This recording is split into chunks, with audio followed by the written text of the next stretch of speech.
Yo, what's going on, everybody? It's your boy Big Blue, and this is the channel where we find the truth, seek understanding, and be the light. And we're here with another episode of the Average Star Podcast. Here we're going to be talking about basketball culture and the entertainment life and what happens when you try to speak over what it is your job is supposed to be. We're also going to be talking about rap music, the culture, and how it affects the community. We're also going to be talking about overcoming the system and seeing what is living in the system and how living life actually really means. So let's go ahead and hop right into it.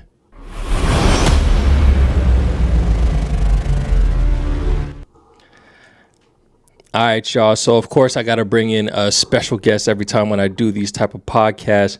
And we got somebody that I know for a very, very long time, since diapers. He lives in New Jersey. I live in Georgia. I'm just going to go ahead and bring him in. I'm bringing in my homeboy, D-Most. What's going on, my dude? What's happening? Like BG said, what's happening? Straight cloud, man. Never fails. How you been? How you living? I'm good, Blue. How are you? Not too bad. Just chilling. Life is feeling the way that life is. Everything is looking up. New baby on the way, so things are gonna be on a big shift. Congrats. Yeah. So yeah, man, I hear the topics. I'm excited. Let's get right into this, bro. All right, man. So first off, I just want to let people know, who is D-Most and where does your podcast live? Well, I am D-Most from Doing the Most Podcast. You can find me on IG, Facebook, pretty much wherever social media is at. And my channel is Doing the Most Podcast on YouTube too. Yeah, man, listen, my podcast is very comedy based. Mm-hmm. And, when in this comedy world, sometimes you rub people the wrong way. And recently I rubbed YouTube the wrong way. And they blocked the homie for about a year or something like that. I can't even go live. So, I think they might have lifted it and stuff like that. So a lot of crazy stuff been happening from social media all the way to YouTube. So right now I'm starting to tone things down, not try to offend people, and just find a different way to entertain people, make them laugh and feel good, and try not to get blocked. So we here though. Hey, I feel it, man, because the last thing I need is for this live to be blocked.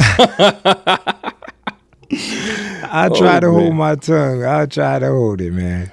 All right. So based off of our lifestyles, like I mentioned, we known each other since diapers. Yeah. Like when I used to live in New Jersey, and life has taken us in two different directions, almost two completely different worlds, one would say. So based off these different lifestyles, where do you think we're going to agree, and where do you think, or where do you already know we're going to bump heads? Nah, for sure we're going to bump heads on a lot of topics because, our mindsets are totally different. Now there's going to be things that we possibly agree upon, but yeah, it's finna be crazy in this like, you feel me? So, that's what it is. All right, fair enough. So let me just ask one question before we get into our first topic. Okay. What's one belief that you had 5 years ago, that you held 5 years ago, that you completely flipped on now? Oh, shit. God. I'm on drugs right now. This nigga gonna hit me with some shit. Something I believed in 5 years ago. I was at people tell you who they are, they show you who you are. Believe that. Yeah, back in the days, I was thinking like, oh man, I could change a person, I could help them. No. Listen, that motherfucker is a lazy motherfucker, or whatever this is, that's that person. I used to think, oh, no, I can believe them. No, they tell me this. No, they show you the bullshit person. Don't be mad when their true color comes out. It's like, so people don't stand on their words, man. Man. It'd be like that. It's kind of tough. I could definitely speak on that for sure. And I learned that early when I was in high school. Situations, and of course, you in high school, you doing whatever it is that people do, trying to fit in with the crowd. I had a couple dudes that strangely enough, a couple of dudes that, was from New York. And I'm like, all right, these my homies. These my people. Let me go ahead and stick with them. I'm tired of all these Southern cats and whatnot. But ended up doing the shiciest stuff. And I'm like, all right, that's cool. That's on me for, not looking at the sides initially. But whatever. It's all good. You know what made me realize at a young age about people that do tongue in cheek? It was actually your pops. Your pops was that. He made me realize, tongue in cheek is a real thing. So it was like one time, he was working cab and everything like that, right? He was like, I'm gonna bring Blue over and everything. You guys are gonna play and all that. I was like, all right, cool. So Saturday comes, I'm up there waiting, hype. Like, mom's looking like, what are you doing? Blue's finna come over. You about to play 64. You gonna do all this? So okay. It's like, who's gonna bring him? His father's just like, good luck with that, bro. Yo, my father so full of crap, man. Nigga, so I didn't hear the doorbell ring the whole day, man. Like, you just been waiting the whole day. So that made me realize what tongue in cheek was, and I was like, fucking, this is before you moved to Georgia, so this is like probably 03 around that time. Man, yeah. So I tell you, they tell you all the stuff just to get you quiet. Yeah, and I didn't even ask him. He was like, I'm gonna bring Blue over. I'm like, all right, we outside. Yeah. Nah. Yeah. It's like that. That wasn't happening. It's all good though. We hung out where we could, and for sure. It's a whole thing. But good enough, man. Let's go ahead and hop right into it. So the first thing that's coming to mind is in regards to Jaden Ivey. It's an old topic, but the conversation still stands, and it's important for people to really understand exactly what's going on and really be mindful of individuals in their decision making, especially depending on who they are, what they represent, and who they're speaking to. So we see here with Jaden Ivey, basketball player, played for the Pistons, right? Yeah, I think. All right, yeah. Oh, there we go. Yes, that's absolutely right. He came out during what was it? Some festival or something that the NBA was doing, condoning pride and the LGBTQ, and he spoke out against. He didn't just speak out against the events or whatever it is that they were doing. He was speaking out against the NBA as a whole. Yeah. So, with that being said, where's the line between an athlete using their platform and an athlete becoming a problem for the brand? And does that line even exist, or is it all just the money? Ooh. Right now, to me, for sure, money's the number one thing, because money controls pretty much everything. And, just like a lady years ago, she told LeBron, shut up and dribble. So, and their mind is like, yo, we pay you to do what we tell you to do. So if you have an opinion or whatever, keep that to yourself. Just do what we tell you. We'll handle it. We got PR. You just do what you do, what we pay you to do, and that's just to ball. Interesting. So then how do we feel about the individuals, let's say like the regular citizens, the baller's life individuals that watch the NBA, do all the analytics and stuff like that, and seeing his actions and all the things that he's been saying, and been calling him crazy and an extremist and saying he got mental issues. Are you on that same page with everybody else, with all these other individuals? He got issues. Listen, I can't say he has issues. The reason why, because I look at it as like he's just reading and reciting and going really hard with his faith in the Bible. It's not something that he made up. It's okay if he just made up his own complete universe. He made up his own characters and saying this is life. No, he's just reading verbatim from the Bible. Right. We like on 316, they talk about that all the time. Jesus forgives this. You see that on billboards and everything. He just repping the flag as hard as possible. And it's like, what's wrong with that? Now, it might make people uncomfortable, but he's just doing what the Bible is saying. That's all. So do you think, so pretty much the mindset is that individuals like Jaden Ivey, that's come to the word, that's seeing, finding truth in the word and expressing that online. I guess in that case, that's just a matter of him stating his opinion online and him getting canceled. Do you think if this was 10 years ago, maybe 15 years ago, and he did this, you think he would get the same type of flack? Yes, because one, you got to remember Kaepernick kneeled around like 10, 15 years ago. Damn, it was that long already? Yeah, they won that Super Bowl. The Ravens won that Super Bowl super long ago.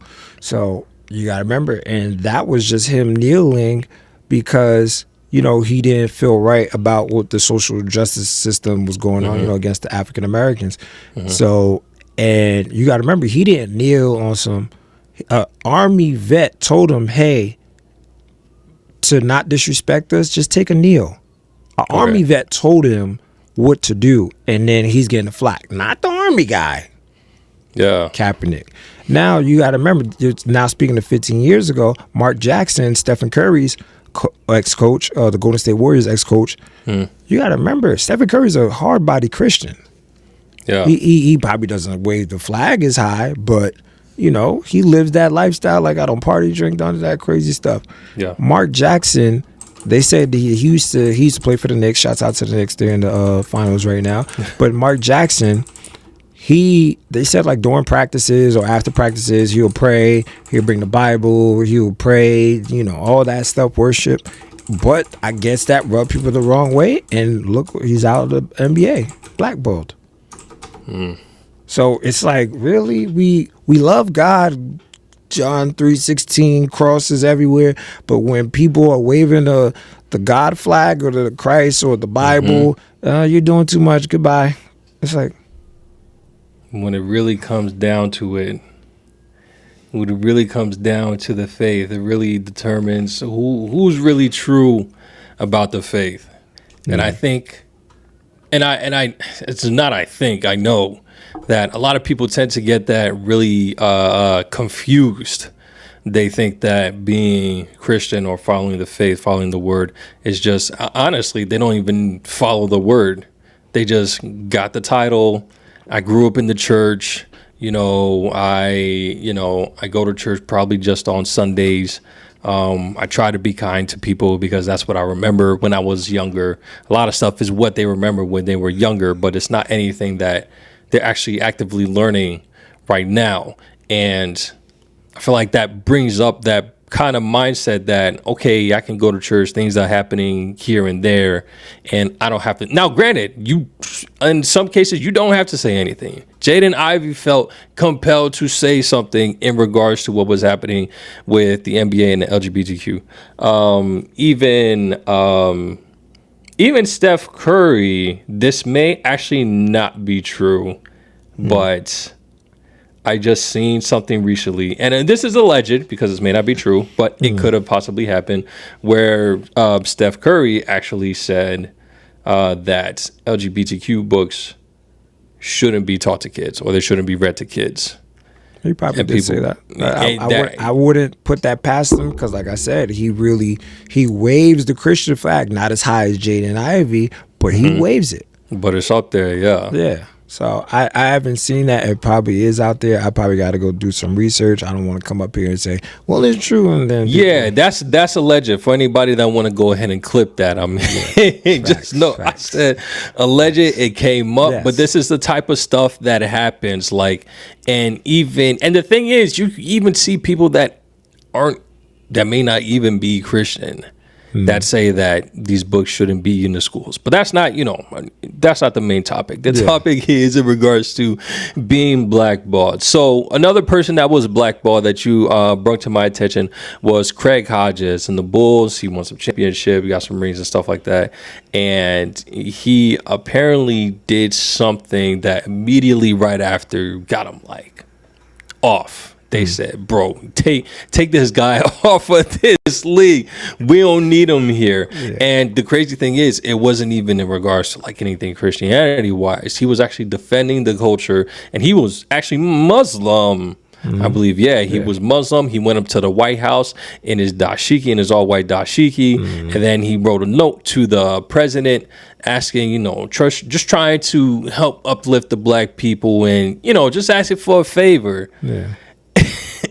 And that apparently was a no-no. Yeah. So, interestingly enough, we got a video in regards to that. Let's just bring up the section in which he speaks out about that situation. Yeah. All right, let's see. Let's do this. So when we look at this, and not to ramble, but once again, like I said, y'all invited me. I thank y'all, and to be able to get this out off of my chest. You feel me? Because the consequences, people say, man, you be what? Man, that jump shot at the White House, that cost me $50 million. $50 million. At least. We ain't even talking about investment capital. If I get $1 million and I buy $1 million in gold. But it ain't John Carlos, one of my heroes, had a chance to talk to him and to know what he went through.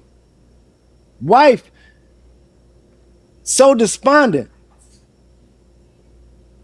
commit suicide after 1968. And this brother ran his best, ran for the country, but stood for his people too. And see, and then it becomes a thing, are we Americans? Are we Americans? Should I get backlash for being able to tell what y'all taught me? Y'all say, go to school, read, learn, write. I go to school, read, interpret what I read in a certain manner, go out and live my life in that manner that I read and that y'all said was cool because I'm free. But then it becomes a problem because now when I say and write a letter to the president at 32 years of age, I can't get an agent to represent me in a union that is supposed to represent us. Charlie Grantham, who's the head of the union at the time, when I go to the White House, he tells me, Craig, we have to find an agent that a team owes a favor so they'll know that you're not a bad guy. And I quote, I'll never forget that. And I'm like, Charlie, what'd I do wrong? I won 2 world championships. I got 3 consecutive three titles right now in my pocket, and I can't get a job? What did I do? I've never been fined since I've been in the league. I never missed a bus. I was player rep as a rookie. That's unheard of. I've been player rep for every team I played for. Where is the badness in that? Once again, those who control the narrative, so the narrative of me going to the White House in this manner, me having the audacity to write the president a letter, which until probably 5 or 6 years ago, nobody asked me what was in the letter. Nobody, yo, man, what did you write? Then I look at Colin Kaepernick, the position that he took. The union made concessions for him to get a workout at least. If they'd have told me to come work out, I'd have wouldn't worked out anywhere, stuff. You feel me, bro? Anyway. All right. So, interesting thing as I'm listening to that again, after I done listened to it for like 4 times, and now the question now comes to mind based off of how much time has progressed and how, what's the term I want to use? I guess more inclusive we are, that's the best term that I could use, in some areas. Is that all still fake to you? So pretty much, let's say if he was to go and do the same thing, I think he can go today. I feel like he can go do the same thing and it wouldn't be a problem. That specifically, you're going in your daishiki, your wardrobe that's of your culture, that's of your religion, whatever it may be, and write a letter to the president. I think you can do that today. What do you think? Okay, listen, I'm gonna get a cup for you to pee in, okay? Because we gotta check if you're on drugs. You need to get drug tested. I hope whatever job you have needs to drug test you. This nigga said, oh, we can do that now at Trump's house.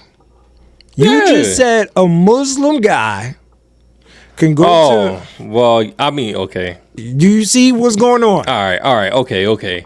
The temperature of this world, you just said an African-American Muslim is going to come there. But you know what it is?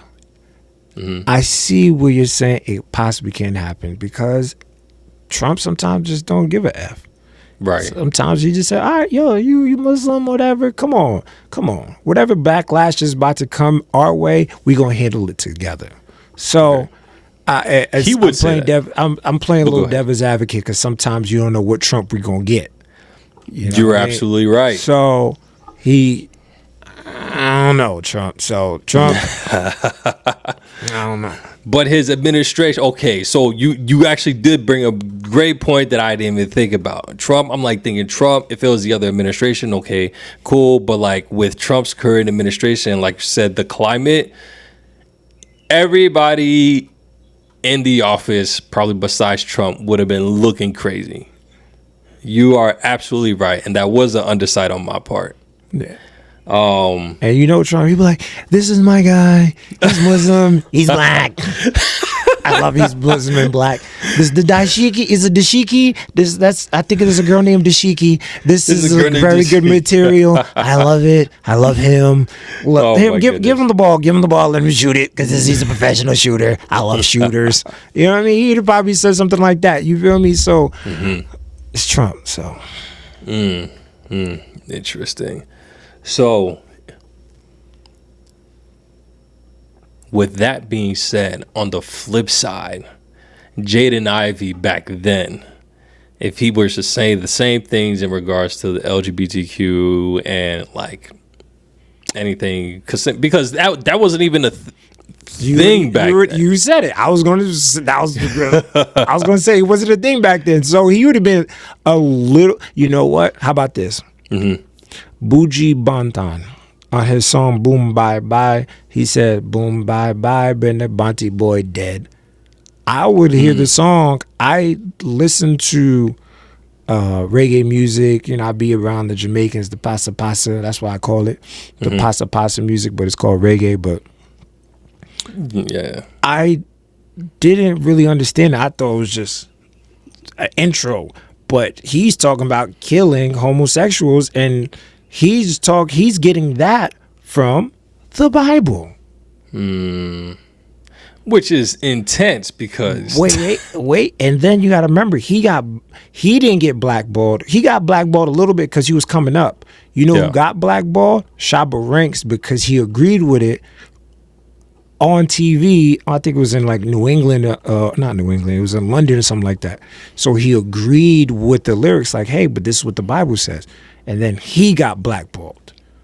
So can Jaden Ivey got in trouble? He probably not got in trouble because he didn't say kill homosexuals, right? But can he been in a little hot water? Possibly. Not as hot water as he in now. But if it was back then, he'll be in like a little room. Probably would have sat out for a couple of games, something like that. But not being let go. And to Jaden Ivey, he was all right, bro. Like he on top of that, he was hurt. So it's one of those, because there's an NFL player right now. He was like undrafted. Now he's talking about, oh, the Illuminati runs this. Oh, conspiracy this, conspiracy that. I'm like, dude, yeah, you got a check. You probably made $3 million. Now you want to waive because you're not in the NFL. Illuminati. Now you're using your platform to do what? To be a whistleblower, or you're making shit up to get attention? Like, what type of time you on right now? Yeah, at that point is exactly like you said. What time you on? What you really doing with your platforms at this point? That's interesting. So, in regards to, as we can see that this is happening both with two black men, different time periods, two black men nonetheless, different reasonings for speaking out, but speaking out for what they believe in. Craig Hodges believing in the black community and trying to lift them up. Jaden Ivey believing in his faith and trying to express that to the people and letting them know, like, hey, we like this is not okay type thing. So with that being said, do you think the black man in America gets punished harder for speaking his convictions than anybody else in that locker room?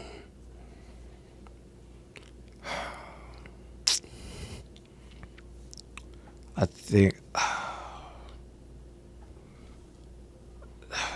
I don't want to say just black men in general, because there's a reason why. All right, right now, I think it's Jackson or Jason Dart. He went to introduce Trump at like one of Trump's rallies. He's in hot water, and mind you, he's a everybody getting hot water. Yeah. And this is not even a religion. This is just introducing our president at a rally. So now people are looking at him like, oh, you're a Trump supporter, so pretty much you're a KKK member. That's all it takes. So I'm looking like, ooh, so he's in hot water. But, you know, funny thing that I'd like to bring up. So since he did that, right, the PR for the Giants, what they do, they bring Odell Beckham back. I said, what a great PR move. Wow. I swear to God. I didn't even know that. Odell hasn't played in probably 3 years. Bro, he hasn't played healthy in like 3 years because he won an LA trip with me. I'm an LA Rams fan. So he hasn't really played healthy for like 4 years. He played with the Ravens. He's been home for 2 years, but magically bring him back.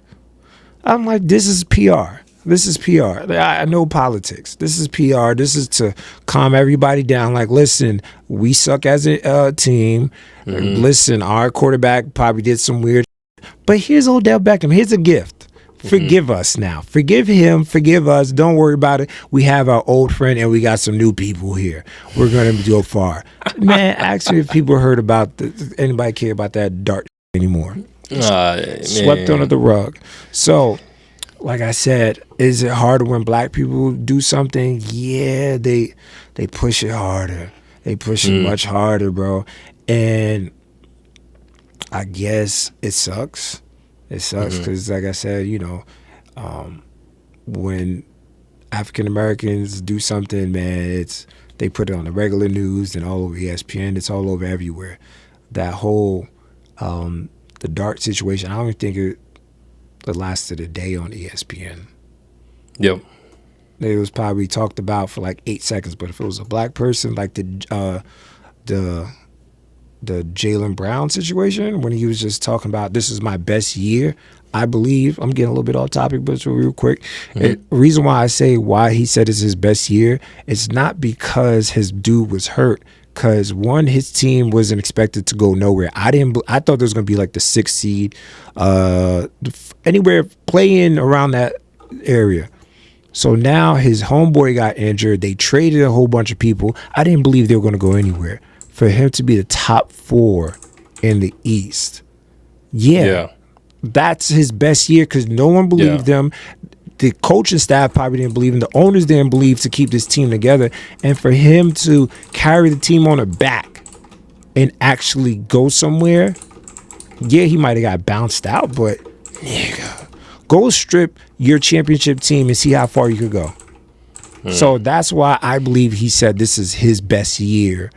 Because of that, he went against the odds. Like his teacher said, you're not going to be nothing in life. He's an NBA player that made over $200 million, and he has a championship to go with it. He should have won MVP this year, but you got to have a great record. But I digress. I talk too much about sports. Got very passionate. But it goes back to what I was saying. When you are a nigga, it gets amplified a little bit more. They put you more in the light to try to knock you down.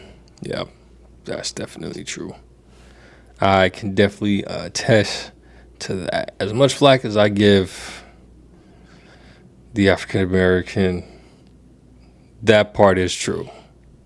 I will definitely give them that 1,000%. So, going into that, let's go ahead and segue into our next section.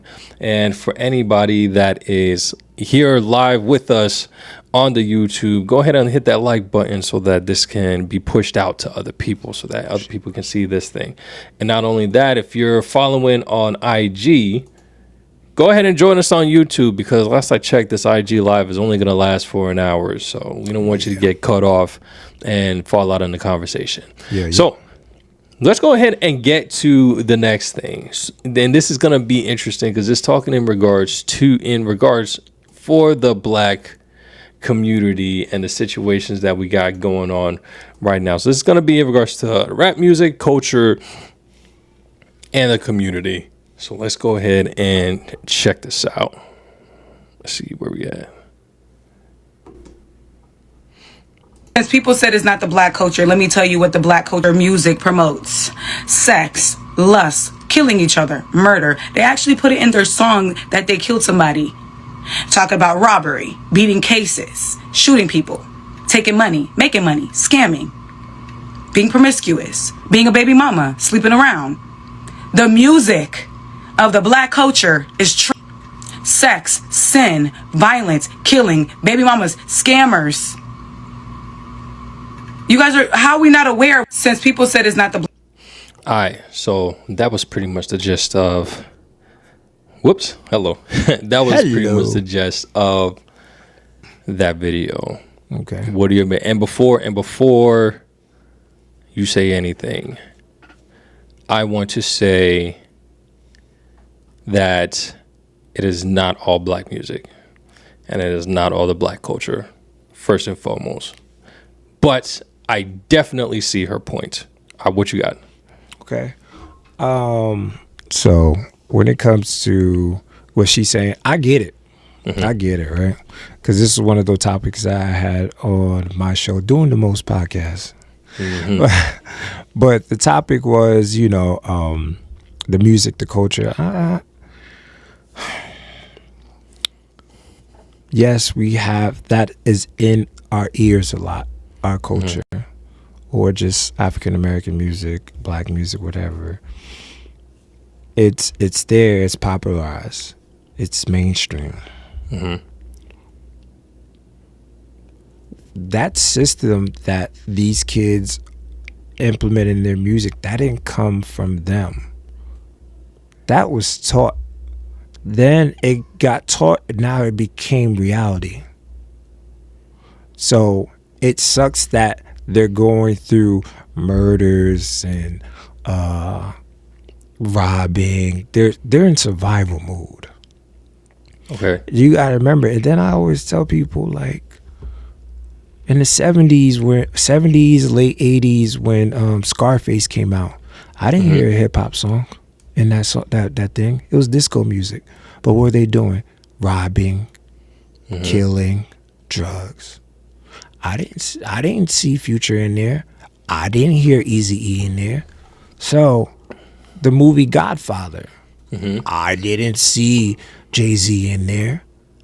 I didn't see Snoop Dogg in there. Didn't hear a song from none of them. But what were they doing? Promoting drugs. Oh, I'm using hand gestures. I gotta.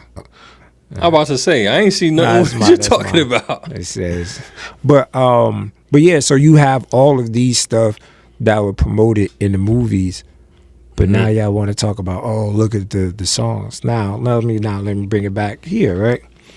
I get it. It might not be positive things that they're saying in their songs, but this is their lifestyle. This is what their reality is. It might suck, but for that to change, y'all have to change the system. Now, who's going to change the system? You just seen Homeboy send a letter to the president. That was 30 years ago. Okay.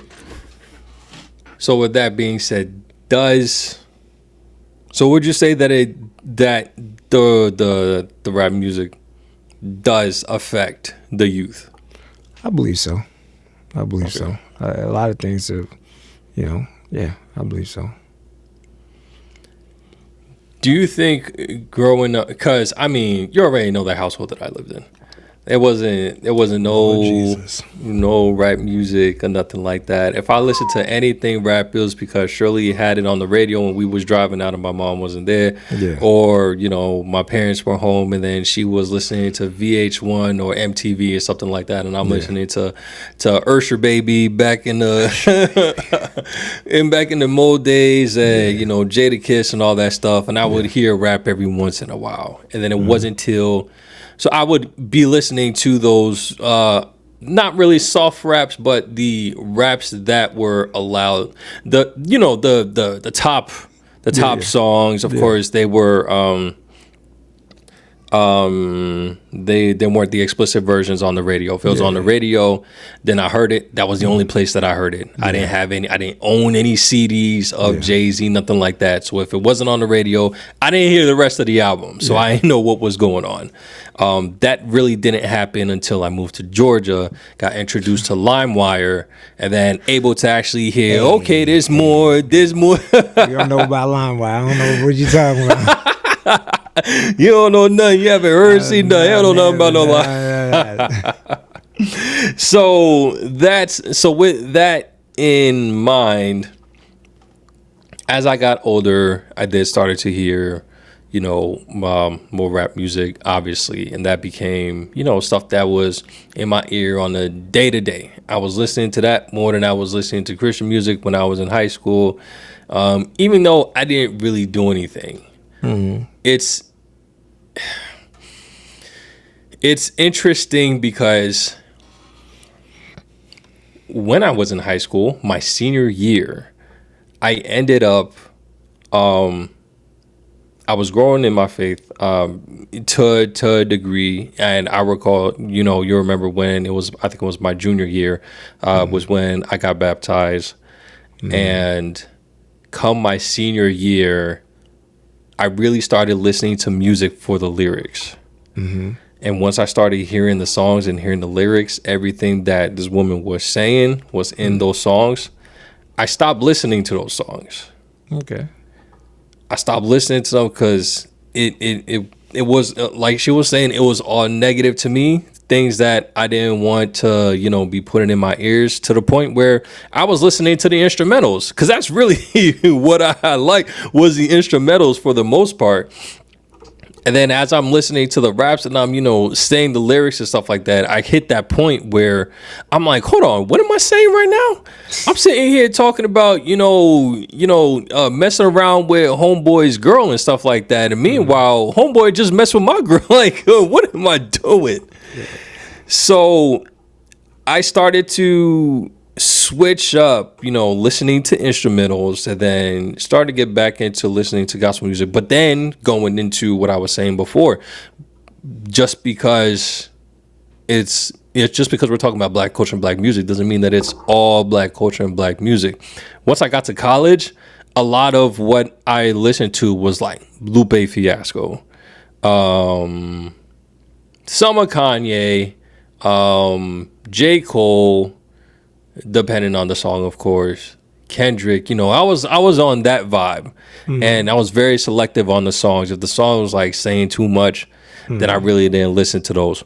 But again, that was just coming from me and the conviction that I had in my heart.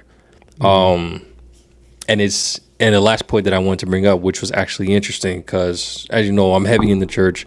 I play the bass guitar at my church, so a lot of times all I'm listening to is gospel music. I don't even listen to even like calm, like R&B or hip hop or anything like that. It's just because I'm always playing music. So going straight to the point, I went to the gym one time. I was going through my playlist, and I was like, "Oh snap! There go my rap playlist. Let me reminisce real quick." I'm playing, God forgive me, I'm getting out of faith a little bit. And you go down memory lane, and bro. Let me tell you, I was in the gym listening to that playlist, and it's like upbeat crunk music and all that stuff. Bro, I was pumping the iron like I was stupid. I'm walking out the gym thinking I'm like 3 something all muscle.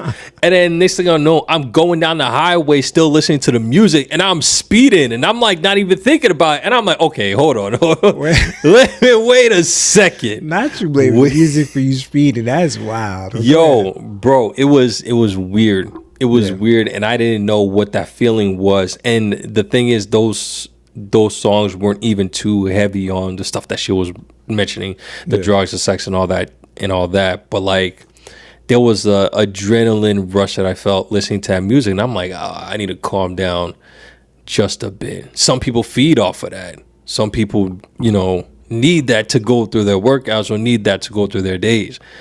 I choose other methods, but I say all that to ask. Rap music is the most powerful cultural export on the planet right now. Mm-hmm. We kind of mentioned it, but do you think it's building up the community or is it selling us a lifestyle that is burying us?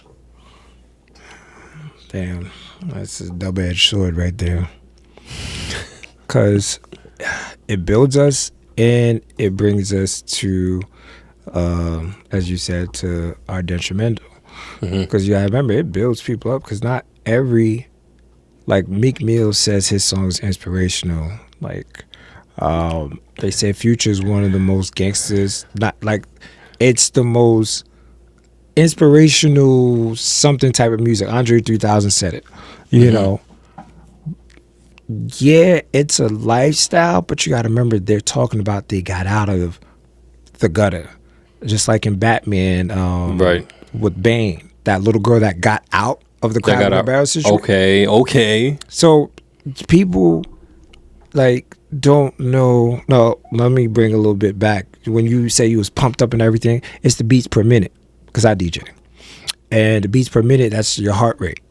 It was an episode of the Wayans Brothers that they was doing a ritual, African ritual.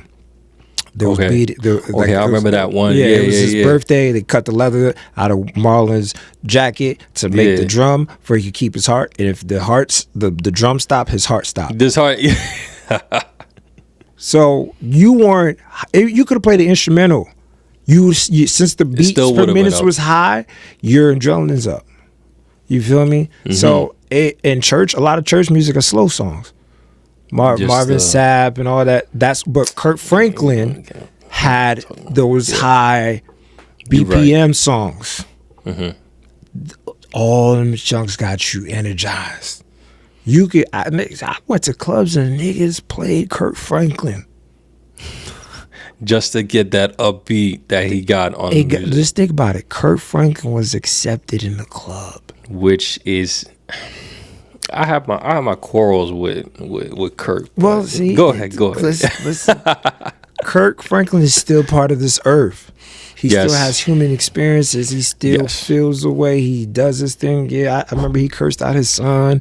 That's just life. Yeah, he done stuff. I think they're mad at him because now he takes off his shirt or whatever. It's like he's healthy.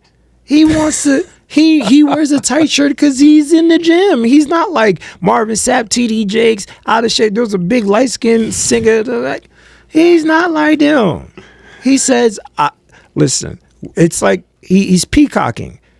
You wear a nice suit to show that I have money or whatever. He says, I don't need a suit. Here's just a plain white shirt for $10 or $50, and it's tight. Oh, we don't like that. He's dancing. What? Come on. So let me get back from that again. But the music, yes, it could be a double-edged sword. But there's another thing I tell people. People don't know how to separate the two. Case in point. Actors. Jaleel White. Steve Urkel. Yeah. He was a childhood star celebrity. Right. He can't get a role that much like that because people still see him as a little kid as Steve Urkel. Yeah. But he's like 50 years old. Then you have, I remember there was an episode of Bernie Mac. He tried to play a serious role. He, in his eyes and everybody's eyes, he did good, but they can't take him serious because they see him as Bernie Mac. Yeah. They can't separate it. To me, like I said, I listen to music. I listen to instrumentals too. I was on that point. But sometimes I just separate it. I'm like, I was just like, you know what? Hey, listen, they talking about what they talking about. That's cool. That's cool. I f- the beat, and you got to learn how to filter it, and that's how I see it as. So, with that being said, you mentioned not too long ago in regards to people, you know, in the music, they're talking about the lifestyles, their upbringings, and stuff like that, which is true. Do you think rap nowadays is still representative of that? People are talking about what they're going through, what they've been through. Some people make up lies, but it relates to someone that is living it, just like movies. Okay. The movies, let's say like a Tyler Perry movie, you know, they're talking about, you know, black women getting divorced and Right. cheating and all that. That's real situations. Not everybody can relate to it. Just probably the people that is part of his followings can relate to it, or people that he will bring in. So it's all about relating. You feel me? So, you know, it's their life. Do you ever feel, how do I put this? Do you ever feel that, depending on the music, depending on the artist, for, okay, let's say the music that she's talking to, the artist that she's talking to specifically, that has all these, I guess you would say negative traits, but I guess it would depend on who you're talking to, whether it's negative or not. Because some people, you know, they may be like, I mean, well, I don't think, and you can go to anybody and be like, drugs are, maybe a drug addict will say that drugs are okay, but like when it comes to drugs, when it comes to money, a lot of people are okay with that. Where was I going with this? Do you think that it is detrimental to some people in the community? Because you have mentioned that a lot of people can relate to that, yes. And a lot of people in New Jersey, based off of where you live, Newark, Linden, Roselle, not from Rahway, because, I mean, come on, it's Rahway. Rahway, what? Nigga, you haven't been to Rahway yet. Exactly. Rahway's So, like, those areas, you can understand that. But then when I come down here to Georgia, and I see all these black kids that are living in the suburbs, and they acting out as though they live in Elizabeth and Newark. Yeah. Where do you think that influence could have been from? If it wasn't from the music? Well, it's probably from the music or it's from television, you know, because it don't matter from the top or the bottom. It doesn't matter if it's music or whatever. Like I told you, Scarface didn't have a hip hop soundtrack. So right. Now the music, yeah, they could blame the music. Go ahead, blame the music. You feel me? But at the end of the day, it's something they heard or seen. So, right. You know, and I get it. People feel that they want to align with it, and that's what's happening. People want to align with certain things because, one, it's cool, or they're just following a crowd. There's many different reasons why a person is doing what they're doing. I don't know, but I just know that I've seen white kids, they're starting Indian to get to kids, the other cultures. They start saying nigga. Yeah. They be like, yo, nigga, what up? I'm like, did you say nigga and you Indian? I'm like, not the Indians. That's crazy. they like, oh, you nigga.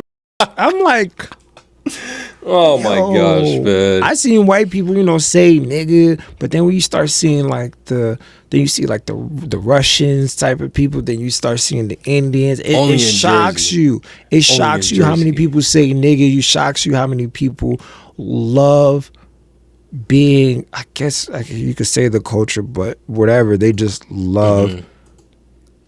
I think black people, because you gotta remember, black people are. Niggas are pushed in front of you everywhere. You got NBA, and you gotta remember, Stephen Curry's a hard-body Christian, but you will still see him dressed in, like, let's say, off-white. You know, he might have some drip on him. Yeah. So he's still taking from this culture that people are shunning. And, you know, it's just a lot. It's just a lot. It's a lot. Sheesh, that's crazy. So with that being said, and these aren't even questions that I had. It's just a topic in general because that's cool. Because I find this very, like, this is kind of like, I see how I grew up, and me being rebellious of the way that I grew up to now being a parent and understanding why my parents raised me the way that I did, the way that they did. It's like at this point in life, the next generation and how they're raised up is important. It says in Proverbs that we shouldn't, keep the rod from our kids, and we got to raise our kids up the way that we want them to be. If we don't want them to really be affiliated or have this type of music, have these type of music or movies within their environment often, so that they pick up these habits, then of course they keep them away. So another thing that I've been thinking about that caught my attention is when it comes to these rappers and it comes to these artists, they'll rap the things that they talk about, talking about shooting up homeboy, talking about, sleeping with his girl, and then talk about getting money over everything and all this, that, and the third, and only caring for money. But then you'll see them go to an event and that has a whole bunch of kids and, try to uplift them and encourage them. How do you, to me, that's kind of like, bro, what's going on here? Like, you're here for the PR. It just seems like a PR stunt. But I feel like a lot of them do actually care, but don't realize that the stuff that these kids are listening to every day is giving them a different mindset. So how do we overcome that? I call that the Nino Brown effect. Nino Brown. Nino Brown, that was from New Jack City. In New Jack City, Nino Brown was like the big head honcho played by Wesley Snipes. And what he would do is he would kill people, sell drugs in the community, and poison, as they say, the community. Then what he would do, let's say on the weekends or whatever, he would go to the church, the pastor's with him, and he will give out money to the kids or do give back on the turkeys and stuff like that.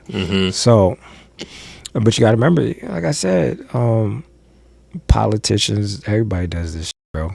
It's just not hip hop. I've seen politicians do some wild stuff. They got mistresses and stuff like that. Right. It's not just hip hop. They've been doing this stuff before hip hop.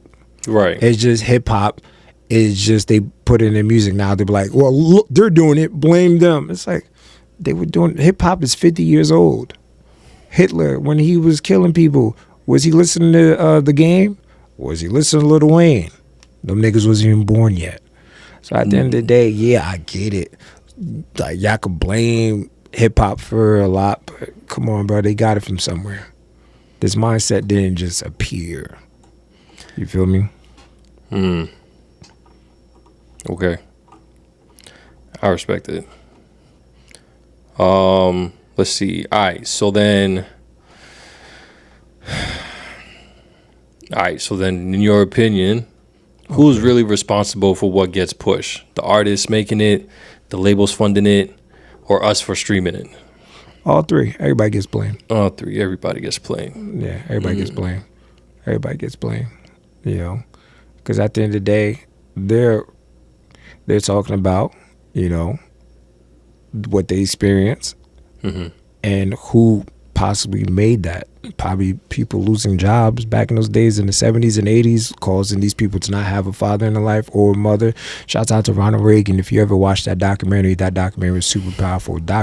He said to the people, he said, we're going to get a whole bunch of new jobs. Then the crack came. After that, what came after? DIFUS. After DIFUS came, a whole bunch of drug like cops, departments started popping up. And now, DIFUS, taking kids left and right. Drug departments are skyrocketing.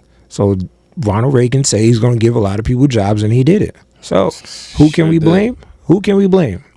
There's a lot of fingers that can be pointed. So I'm not going to just blame the hip-hop artists, the label, and the consumers.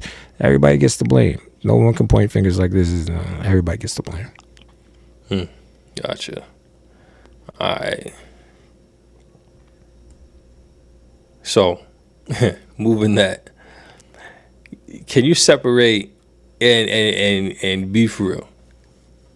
Can you separate the art from the message? Yes. Oh, when kids memorize every word has a message already won. Well, you said me to be honest, and so you're talking about me as a 21-year-old male. Yes, I can separate.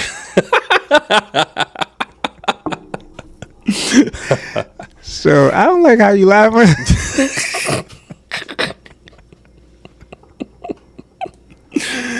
Oh man. Yeah. So, I hear a lot of these people. You're 25. Hey, listen. Listen. Once I turned 21, I stopped counting. Why? I could buy liquor. I can vote. I could do everything but rent a car. But when you got money in your own car, renting it. You get a chauffeur and Uber. So yeah. But yeah, can you separate it? Yes, I separate it all the time. Because I done met celebrities that I'm not gonna go up to them like, yo, kick the lyrics or whatever, or what up, my nigga, and just try to like, yo, you a gangster. I see them. You're a human being. You're a regular person. How are you doing? You good? You need help with something? You good? Like, you feel me? I separate that. You feel me? Because, like Michael Jackson, he said he just want to be a normal person. And if you ever watch that movie, he'll go to stores with masks and stuff like that, where he could just go in there and just, see how it feels to be normal. You feel me? If I was to see Michael Jackson, I probably want to pass out. I'm like, yo, Mike, yo, good music, yo. You're at McDonald's, what you want? You want a double cheeseburger? All right, I might give you extra hot sauce or, honey mustard. So, yeah, can people separate it? Can I separate? Yes. Can other people? That takes a lot of brain power, focus, understanding. It takes a lot. So at that point, it's a matter of if you can, you can. If you can, you can. Pretty much. And like I said, that goes from seeing celebrities, like I said, like the Jaleel White, to music. Some people just don't know how to separate it. So it sucks, But yeah, I see that. For me, and just based off of where I am in life, I become very conscious of what affects other people, and not really try to find an answer to whatever issue that they may have going on, but trying to see what's the cause of it and possibly find an alternative. One of the things that I'm seeing a lot, especially with the youth, is, of course, social media. But like you said, everything plays a part in the way that these kids are being raised and how they're coming up and their behaviors as they're getting older. So to me, it's like, if what I'm doing can negatively affect somebody else. Now, you can't monitor absolutely everybody. Yeah. So that part is, but if the overall message is negative, to me, I wouldn't do it, because again, I'm affecting the young adults, I'm affecting the youth, I'm affecting those coming up, those kids that, just like us, don't have parents that aren't monitoring us 24/7. So we do hear these words, we do hear these lyrics, we are bringing it to school, people saying we cool and stuff like that, so we keep on doing it. The next thing you know, we find that to be a part of our lives, because that's just what allows us to bring in that community. But that all comes stemming from the music that we listen to, or like you said, the movie that we watched, or the TV show that was on, or even like homeboy that lives down the street who we thought was cool, and then now he's doing X, Y, Z and stuff. So to me, I'm trying to, or I live in a sphere where everybody's life is important enough for me to not do something that can clearly be negative to somebody else. The words that's coming out my mouth could clearly be negative for somebody else, trying to avert from that. But I mean, again, we live in this world. People are gonna do what it is that they gotta do. People are gonna do what they need to in order to get up. I mean, we see it all day with a lot of the athletes, a lot of, the rappers. They got out of their situation, and now look at Snoop Dogg. You would have never known this man was who he was. Snoop Dogg, The Game. What was it? Ice Cube, especially. Ice. Oh yes. Yeah. Oh, you would have never thought Ice Cube was the same man from the past, man. Yeah. And it's crazy, but I mean, I don't know. It's like, go ahead. Like, there was this time, right? Ice Cube, right? I forgot what show I was watching, but the mother was like, it was, the generational gap. The mother was like, oh yeah, Ice Cube was this gangster guy from, he's like, who's Ice Cube? They're like, oh, Ice Cube. He was gangster? The guy from Are We There Yet? Are We There? And you're like, wait, that's how you know him? So, yo. Yeah. But you know what it is? And that's the thing. They both know one person, but they know them for two different things. Yeah. This is when they have to align to understand, like, this is this person. He had done this back in those days. Now he's converted, and now he comes to where older, he is now. So that's what I'm saying. Communication is very important. Trust me. If communication can change everything. Yeah. Communication, understanding each other could change everything. Like B2K back in those days, they separated them because they're all little boys. B2K, they was like, yo, he's talking about you. He talking about you. This. No one really, when they did try to have a meeting to sit down, somebody already put bugs in the air, so they're already charged up. Like, yo, I'm gonna come in here and not listen. But if they would have sat there and probably talked, they probably win it. So that's communication can save everything. If you look at any TV show like Power, that TV show Power, communication, all that shit. And the name of the club that he owned was called Truth. Come on, bro. Do you hear what's going on? Do you see how they put it in your face? They put it in your face all the time. So that's why when I look at people that don't understand, it's like, what are you watching, man? What are you watching? Fair enough, man. All right, let's go ahead and segue over to the next topic. So we're going to talk about immigration and cultural export. And we're going to dabble over this real quick. So when someone immigrates here, chases the American dream, but then adopts the worst of what American exports, what happened there, and where did the dream go sideways? So if you're talking about what I think you're talking about,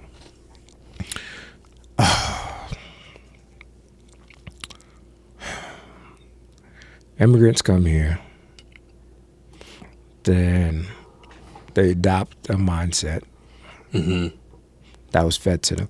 Now, I don't know a lot of immigrants, but I know that they are conditioned.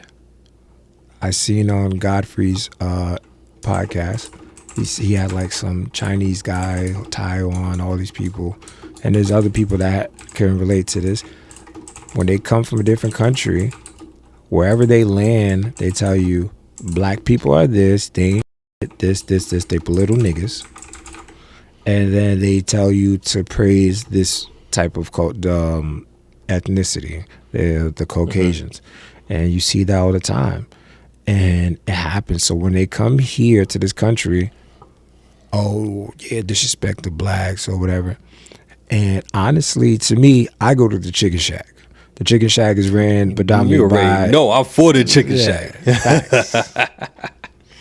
And our Chicken Shacks are mainly ran by, let's say, Muslim, Indians, whatever they are. You know, I can't really tell which one because there's so many. But let's just say they're run by people, right?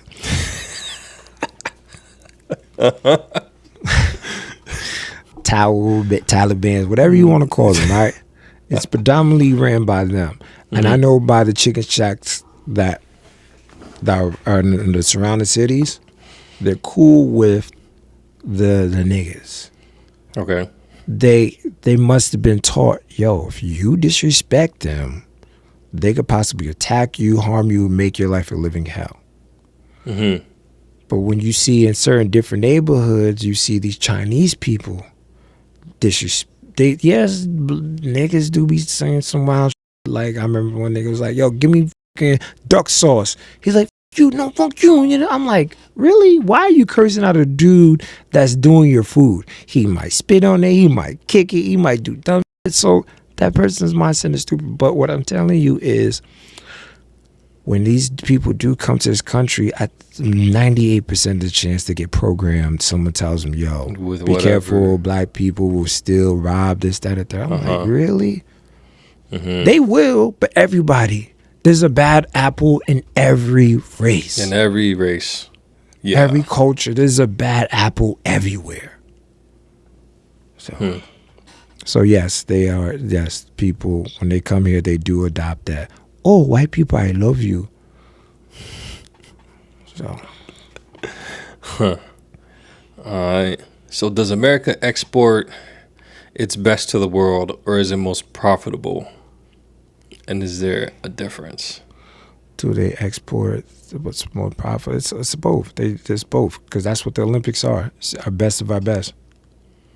That's what the Olympics is. The best of our best. And then you have American Got Talent. That's the best of our best. Well, that has that. So pretty much the Olympics, those U.S. Opens, all that stuff. Here's our best. And that's why sometimes it sucks, because some dudes be like, can I go play for Africa? It's like, well, you were born here, but damn, Africa sucks. You know what I mean? Like Joel Embiid's from Africa. But his team sucks so much. He was like, yo, I might not get a championship, but at least I can get a gold medal. He played for America. Well, excuse me, he played for the corporation, United States of America. So it's like that. This world, you're gonna get conflicted. You're gonna be in between a rock and a hard place a lot of the time, and that's what this world is pretty much about. It's choices, and sometimes those choices. Okay, so and how am I gonna frame this? Speaking of choices and not diving too much into, or at least trying not to dive too much into politics, how, or sorry, not how, when it comes to the idea of immigration, I hear a lot of people talking about something. They're going to try and leave America. America sucks, this, that, and the third. First, what is your view on America and actually living in America? And second, when we have so many people trying to come to America, is America really that bad, in your opinion? Listen, I love the United States. All right? I love it. But like I said, it's a good and the bad. It's you feel me? You got people, I think like in China, Hong Kong, whatever, over there, them people with the low eyes.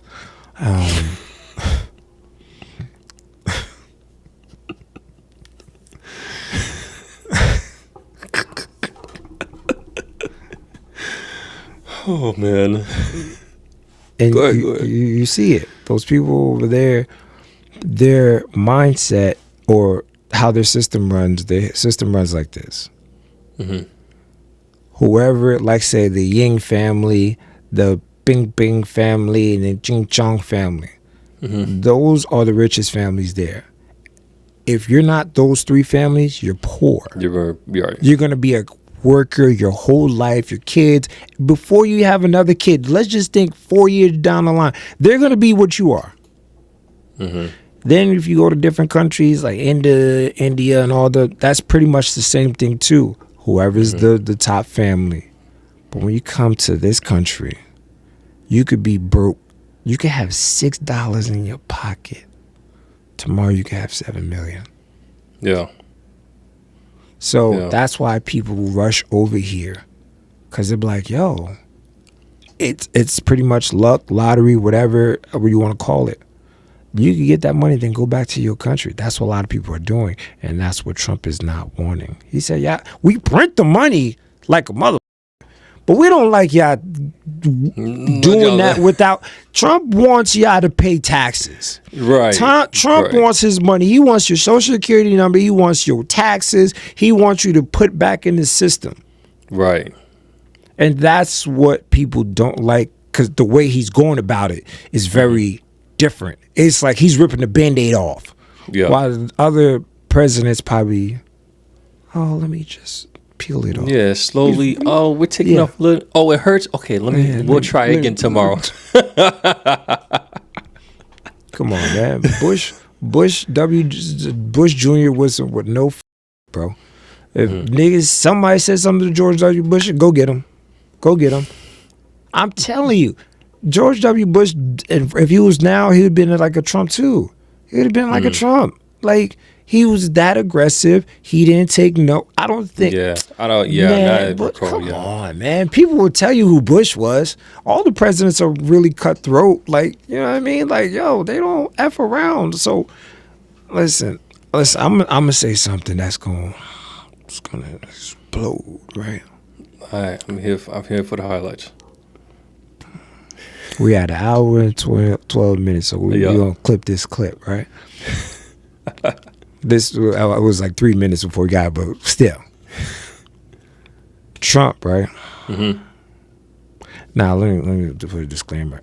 I'm not here to say I'm a Trump fan. I'm not saying I voted for Trump. It's already too late, bro. Wait, I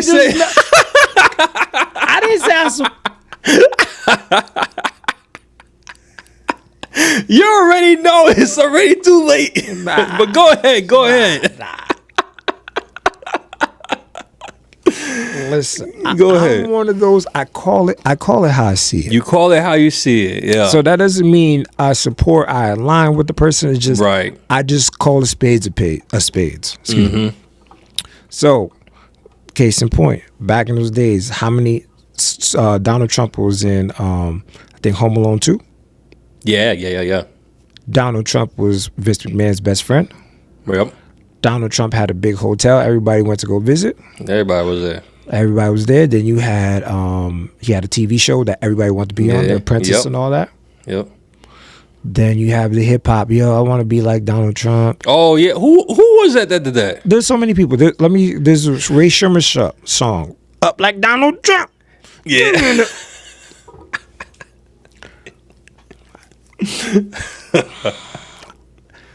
Donald Trump and Snoop Dogg's, and they go into his parties and all of this. Once he became the president, not even became the president, I think when he started racing and then when he won, bro, I remember on BET, I think they started going to hair salons, all of that. First thing he is, I don't want Donald Trump to be my president. I'm like, he just got into, or he didn't even get inaugurated yet. Oh, he doesn't know how to handle business. I'm like, he's a billionaire. What? He doesn't know how to handle business. Y'all already ridiculing. He didn't even step into office. I'm like, what happened? Where did this shift happen? Where did it happen? He didn't get into office yet. That's what confused me. I'm not saying, hey, black people, I don't love y'all or anything like that. No, I just want to know where the switch up happened. Yeah. What did he do to us before he got to the office? Before he changed the law? Before he signed anything? What did he do? You ain't give him not one chance. Now, it'd been okay if he had a crystal ball, cool. But nobody has a crystal ball. Yeah, act like he already did it already. So, you feel me? That was my issue. And like I said, I'm not here to say I'm a Trump supporter. You clearly, my hat doesn't say MAGA, it's orange, and it says no lanes, my brand. You feel me? I'm just saying, it's like, I don't know what happened. Yeah. He didn't even I'm just baffled by it. But hey, y'all gonna probably look like, oh, he's a Trump supporter. Nah, bro, I said give a person an opportunity. Give him 90 days. Jobs give you 90 days to fuck up. Jobs give you 90 days. You didn't give him a day. So that's all I'm saying.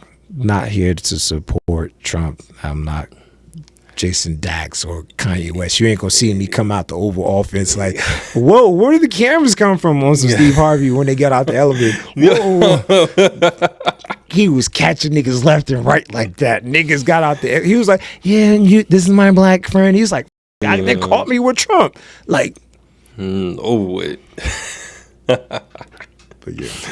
Oh man, yeah. It's a whole thing in the whole situation, but yeah, it's really all a matter of just being open-minded to situations, to whatever the changes may happen. Once the decision is made, what you gonna do from that point? What you gonna do? What you gonna do? Keep on leaving and keep on living, and then just try to make adjustments. If something stupid crazy happens, all right, let's make adjustments and try to keep life moving. But yes, yeah, you said it. You nailed it right on the head. Because I tell people all the time, adjust. If they raise gas prices, other than working one job, you might have to get a second job. Other than, you divorced your wife, come back. Because we need it. I know you're not doing well. Yeah, come back. Just come on. You feel me? And then it's just adjusting, figuring it out. Because that's pretty much all this is. They're just doing stuff, and they're like, all right, what are you guys gonna do? That's all. Yeah. And we keep finding a way to survive. And then they're going to change it up again. And we got to figure it out again. You know what I mean? Especially, there's other things that I talk about, jobs and robots taking a lot of your jobs. Oh, man. That's a whole different day, man. Yeah. So, go ahead, man. All right, man. So, moving on, we're going to talk about the system versus real life. The system that we call America, we want the justice system, the job market system, or just, the systems of situations that happen in regards to race, all that versus actual living life, which is kind of what we just mentioned. Yeah, the system did what it did. President is whoever the president is. We continue with life. But diving a little deeper into that, you hear it's the system for everything. So where does the system end and personal responsibility begin? Oh, that's a different monkey wrench. That was not the what we were talking about. But he said responsibility. We was going to talk about it. He said responsibility. Because this is another thing that I bring up a lot. Now, responsibility, it depends on... Now, the system, let's talk about just the system, right? Okay.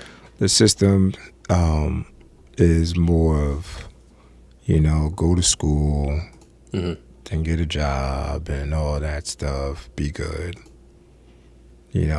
But how can the person goes to school, right? And then when they go to school, what are you taught? Abraham Lincoln, this, that, and the third. How can you thrive if that's what you're taught? I seen in certain schools, their kids in third grade are being taught the stock market. Only up north, because they sure ain't doing that. No. That was in up north. That was like a private school, for sure. It was a private school. Really? Oh, it was a private school. That makes sense. Yeah, but I'm looking like, how can people compete? Yeah. How are kids going to compete with that kid that's learning college material? Or, you have to go, I think you got to be an accountant to learn about the stocks and stuff like that. You have to be in that particular field. But you're teaching that to a third grader. So how do you expect a kid that's learning about George Washington and this land is your land, this land is my land? How is that person going to compete? So you're saying a third grader is more advanced than a 12th grader because by the time that kid goes to 12th grade, that kid's a pretty much got his master's. Yeah. So it's excelling. So, the system, it moves the goalposts a lot, and that sucks. But life, when I say life, if I plant a seed right now, I give it the proper, if I plant a seed in a place that hasn't been really tampered with, like a pure ass land, pure soil that hasn't been tampered with all this shit. If I plant a seed, I water, I take care of it, it will grow. Yeah. So that's the difference between life and the system. there's a way that we're probably supposed to all live, treat each other. We probably already knew that. But somewhere down the line, people started getting killed, books started getting burnt. We got taught a new system. So now people's responsibility is like, if you're taught something, how can you be responsible to know right and wrong if you're taught wrong? Right. How do you know something if you weren't taught that there was something else? Right. If you're taught bad, what do you expect from the person? To be bad. So it sucks, which why I try to tell people, listen, adjust. I tell people, listen, if you're going to have kids, there's bullies out there. First thing you need to teach your kids, martial arts. Martial arts. Grip, bro. Yeah. Go do martial arts or boxing, something. Put them in training. You hear the word training? Yeah. Put them in some type of martial arts for the person. Because now if a bully does appear, they could run or whip ass. You see how I did it like Steve Harvey? Whip ass. Steve Harvey never says the W. Yeah, what in the hell?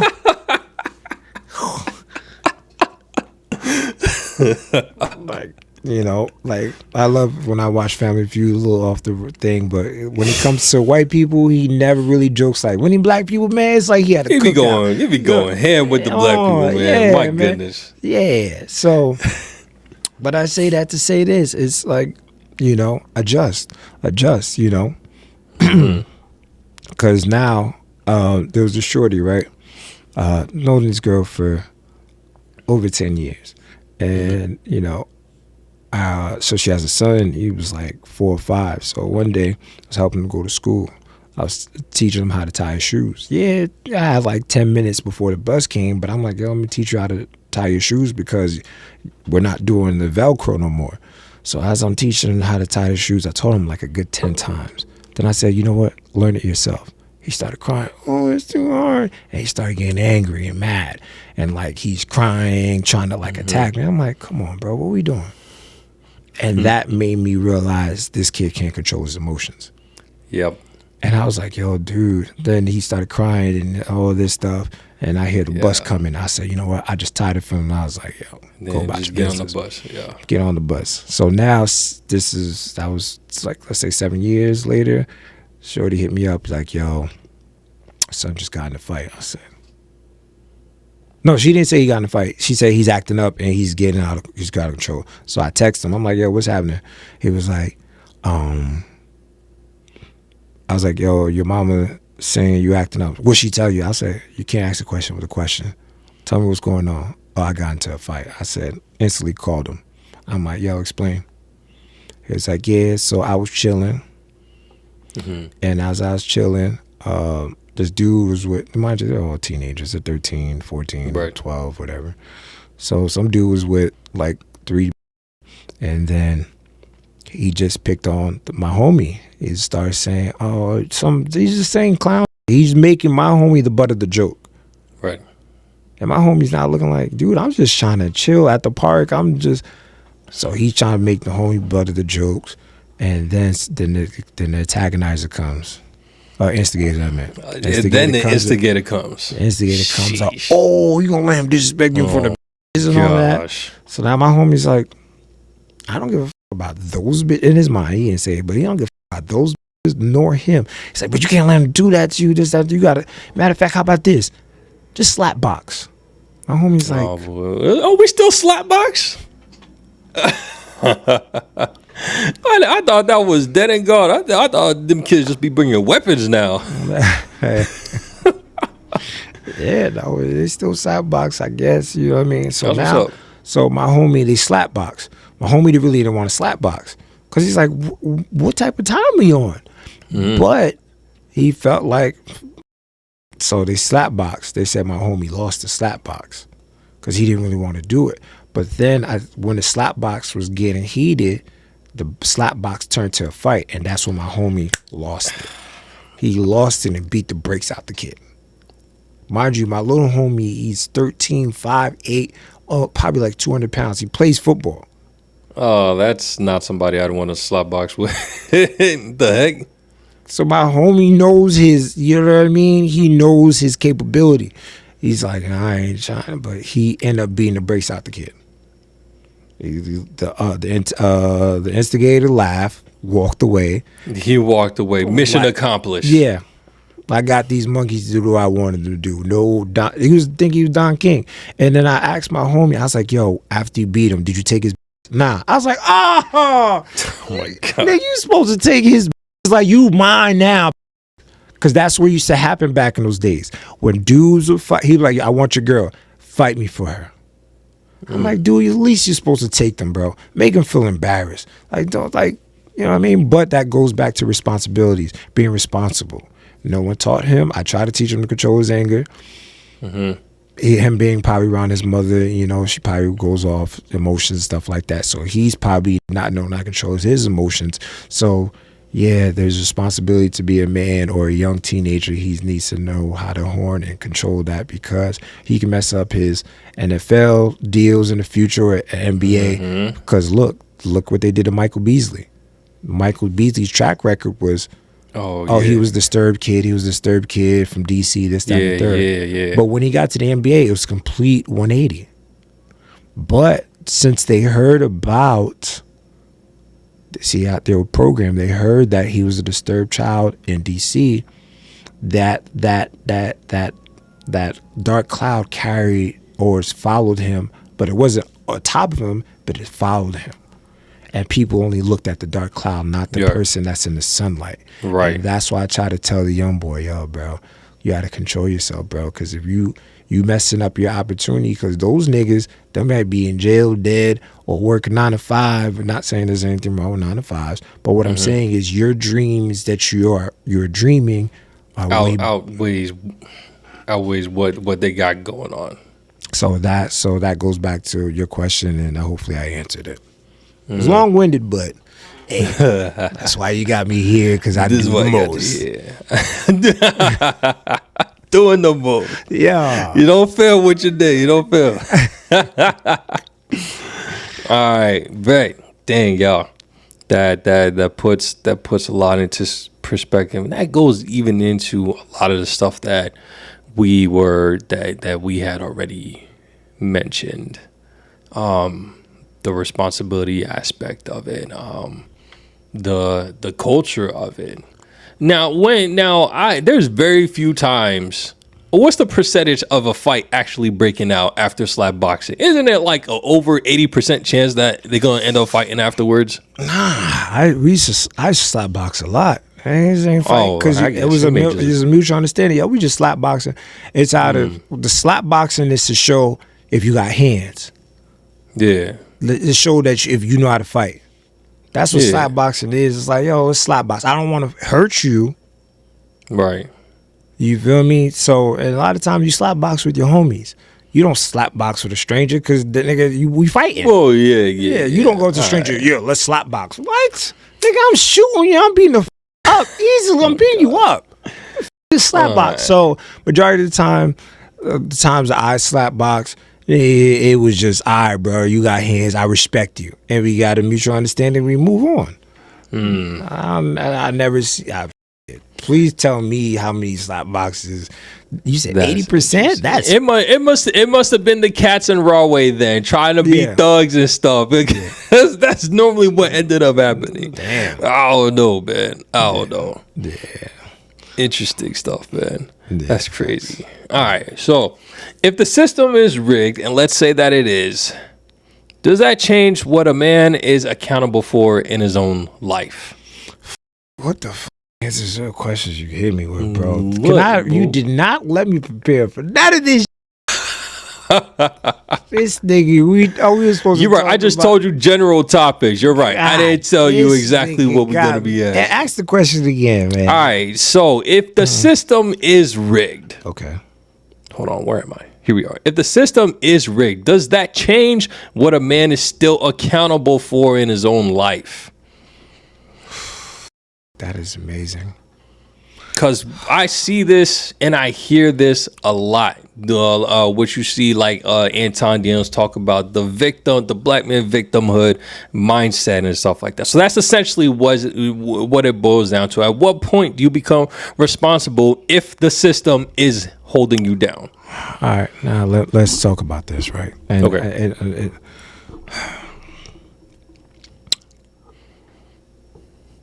We're gonna do numbers.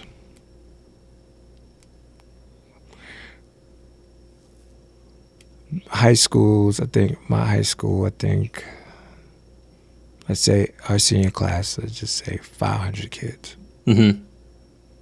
That's just one high school. Then you had Elizabeth High School. Yeah. That had, I think, 4 or 5 high schools combined. They sure did, yeah. So let's say they push out, 2,000 kids. That's 2,500 kids. Which is crazy because that's in one high school over here. But go ahead, continue. Then then now you have so many colleges. Mm-hmm.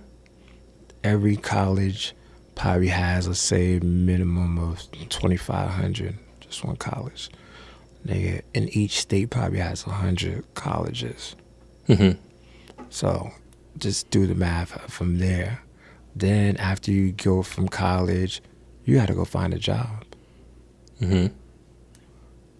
Then next year, there's a whole nother, let's say after all this, every year, let's say 2 million kids are being pushed out of college. 2 million. Where are all these jobs at? Especially right. AI is coming. Yeah. Nigga, when I used to go to ShopRite, or ShopRite is Kroger's and stuff like that. Yeah. Back in those days, there'd be hella people on the register. Now, self-checkout. Self-checkout. They probably got 3 people on registers now. Maybe. Where are people getting these jobs at? Then now you go, I think there's something that was going on. I got a parking ticket. Usually you look around, you're like, all right, if I'm running 2.5 seconds, I don't see nobody, I'm going to go. You Bruh, good. They sent the ticket to my house. So now the parking people are probably losing their jobs, or they don't have to work as hard because they just take a picture. Because they have just a pole. taking pictures. Or they got cameras, sitting on some post that's looking in that direction. Yep. So now, you feel me? Now they're about to have cars that drive themselves. Oh, the Waymos down here. Yeah. No, it's not. This was in Vegas, but this is like. Oh, we got them down here in Georgia. Oh yeah, I don't give a fuck. Where the fuck is that? I ain't getting that much. I seen one time on social media. The guy was in his car. He was supposed to go to the airport. That just started doing 360 for like 15 minutes. Oh nah. He's on the phone with the company like, yo, your car is. What y'all doing? He couldn't exit, nothing. I'd have been through up. So, you feel me? So, I say that to say this.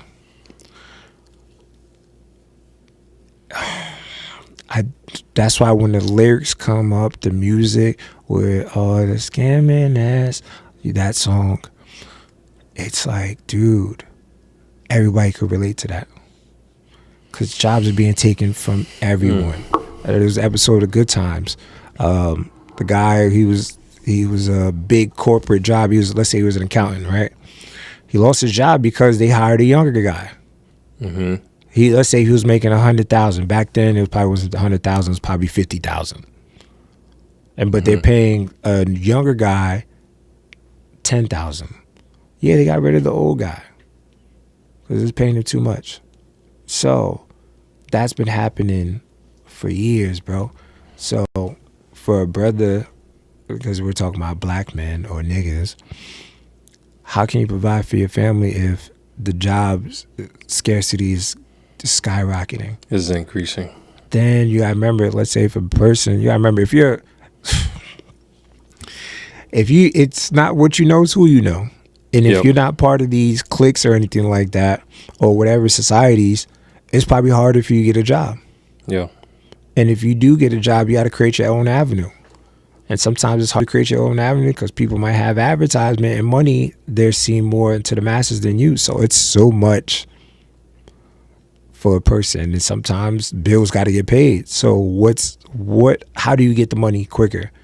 You got to wait a week to pay this bill, or you got to sell this crack rock, rob this person, this, and this. I'm not saying it's right, but the system is That's just the what. system. So can I blame the person? Yes and no. It's kind of hard to blame someone, but hopefully my explanation. You understand why they're doing it. Yeah, and I be looking. I'm like, listen, which why I always tell people, hey, keep a gun on you, keep a knife, keep something on you, just in case that person is hungry. Like Freeway said it. If my heat stop working and my heat starts working, if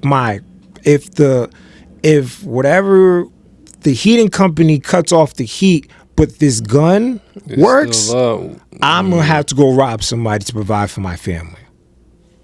He didn't say I'm rich and I'm still gonna rob people. No, he says I gotta make sure my kids are good.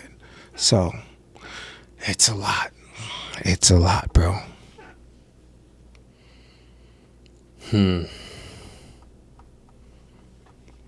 Interesting. Where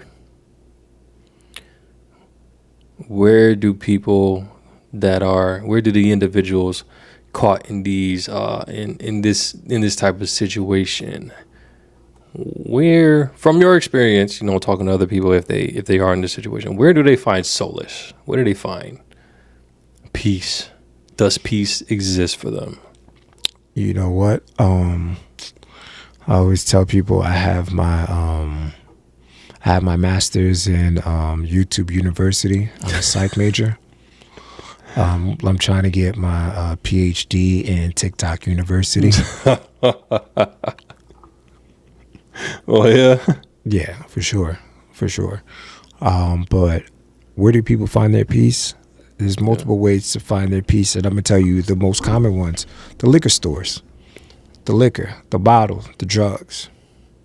So, but the safest route is video games or a hobby.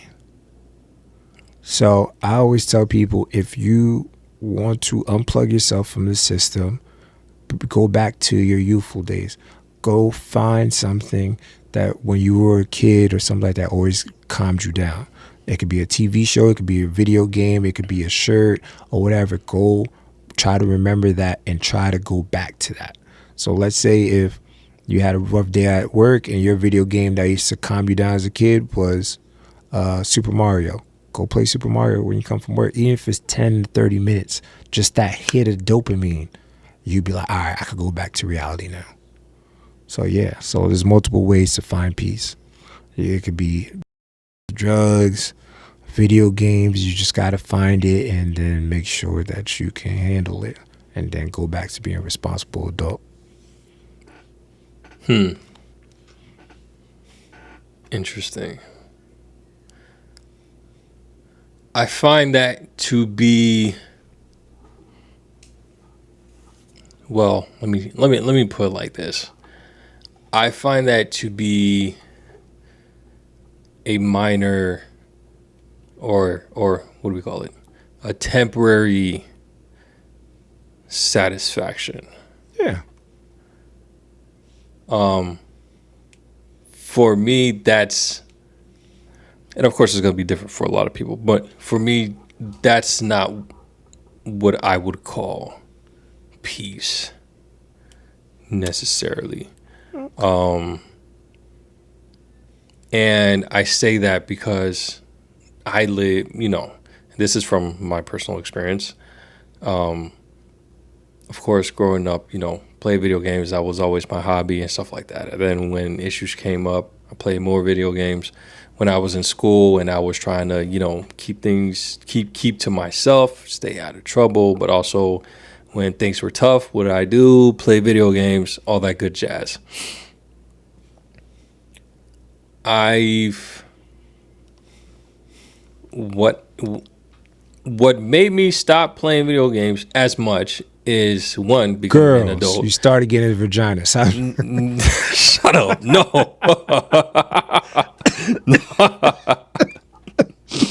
Oh God, I'm joking. Oh man. I'm joking. But it started when I started to find real peace. And of course, I mean, this Big Blue Reacts, culture and faith. I had to bring in the faith aspect of it. It's really my faith and understanding what Jesus has done, what God can do, and my ultimate purpose for being in this earth that allows me to have peace and to have joy, where I go afterwards, that allows me to have peace and joy, understanding all the wisdom that comes in, reading the books in the Bible that gives me the peace. And again, this is from my experience with my Lord. Everybody's experience is going to be a little different. But when it comes to the whole responsibility thing, I then put things that were temporary satisfactions away, because I found that peace, to now I'm becoming more productive, which allowed me to get farther in life, because I've substituted that time with the temporary satisfaction has been removed. Now I'm doing more stuff with it. Hence, with the YouTube, I could have easily been playing video games for the past 2-3 years that I've been doing this YouTube thing. But now I'm building up something in, trying to get ahead of this system, get out of this system. Yeah. That's been broken, that's been holding people down. Not only that, the faith has also led me into avenues that if I stayed in those temporary satisfactions, I wouldn't have had these opportunities come up. And again, different for everybody, but it's a starting place. And I think a lot of people find what they call peace as just something that they need to keep coming back to. Now, granted, the faith is something that we keep coming back to, but it's not something that I need to go to church on Sunday because I'm just feeling distraught. No, I have the Bible to do that, to give me scriptures, to give me words that allow me to remember what it is that I'm here for, what it is that I'm doing, and the people that I'm serving.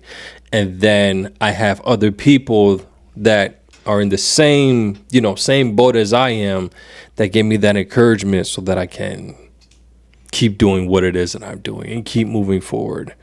But again, it's different for a lot of people, and that differs from person to person, because like we mentioned earlier, there's some people that claim to be of the faith, but they don't even crack open that book and really understand what the faith means, because they really did.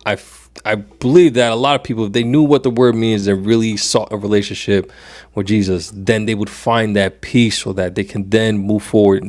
Their minds would change, and they'll be able to live this life a whole lot differently than what they did in the past. A lot of things that they find as joy, as satisfaction, or what makes them happy, they realize that it was just a tool that they use, and find solace, find peace in Jesus, who brings peace, and then be able to operate that time that was used to be productive. But I mean, again, everybody's situation is different. They're going to look at that view very different. But yeah. And I get it, for all the people out there, I used to play checkers, right? Mm-hmm. I thought I was pretty good. Until this nigga right here. This nigga Blue used to kick my ass in checkers so many times. Wait, no, it wasn't. Come on, bro. We used to play checkers on when you moved to Georgia. I used to send this nigga like a Yahoo messenger, like, yo, let's play checkers. Yeah. Yo, I forgot that was a thing. This nigga used to abuse me. I remember, I think we played, let's say 50 times. I beat him one time. There was, yeah. And I said, did you let me win? He's like, I was like, yes, you did. Bro. Man. So it was bad. It was bad. But I say that to say this. Now you know, finding your peace, you know, you probably put down video games and you probably found this. But at the end of the day, you still found something that stimulates your mind and takes you out of reality and says, you know what, I can lose myself into this. I can find new harmony in this. Yes, I'm pushing a message within my faith, but this is your new peace. Now, some people are just stuck in their peace. This is what makes them be like, I ain't gonna go out and kill somebody, or I ain't gonna slap my boss. That's what, and you're saying it's a temporarily thing. If it's temporary or not, they still found it. I'm not gonna knock people for doing it, because you know what I mean. My piece, shit, music. You see the studio, you see these vinyls and stuff like that. You see the piano in the background. I had one of my boys play on the keys. That nigga disrespected the hell and almost pimp slapped the hell out that nigga on sight. Mind you, at that time, I had this keyboard for like a year or two. He touched the keyboard. He's like, "Oh, this is barely used." I said, "Mother, what the hell? What the hell?" He was like, "Yeah, you barely used this." I'm like, "How'd you know?" Because this stiff as hell. He's like, "Nigga, you could tell if this was used a lot, it'd been broken or something like that." I was like, "Damn, that junk's still brand new. I don't use that." But what I'm saying is, creating is my piece.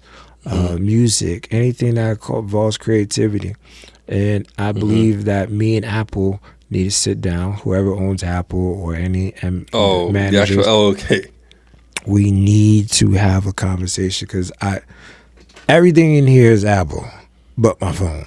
But the phone. I've been using Apple since the big computers. I remember when they introduced the colored back ones. And back in the 90s. Yes. And I've been using Apple ever since then. So I say that to say this. I lose myself inside the music, even if it could be music, audio book, whatever. If whatever can help me say I don't feel like pimp slapping my boss, I run to it.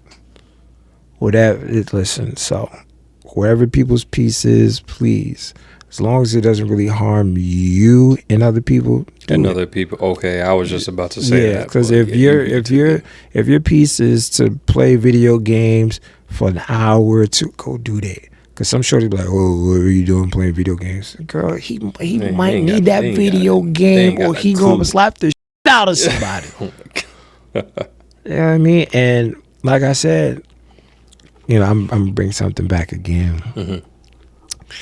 When these people be having these mass shootings, are they listening to Lil Wayne? That's a good question. Are they listening to hip hop culture? I was gonna say this on my podcast, but we here. There was one dude, right? He's in jail.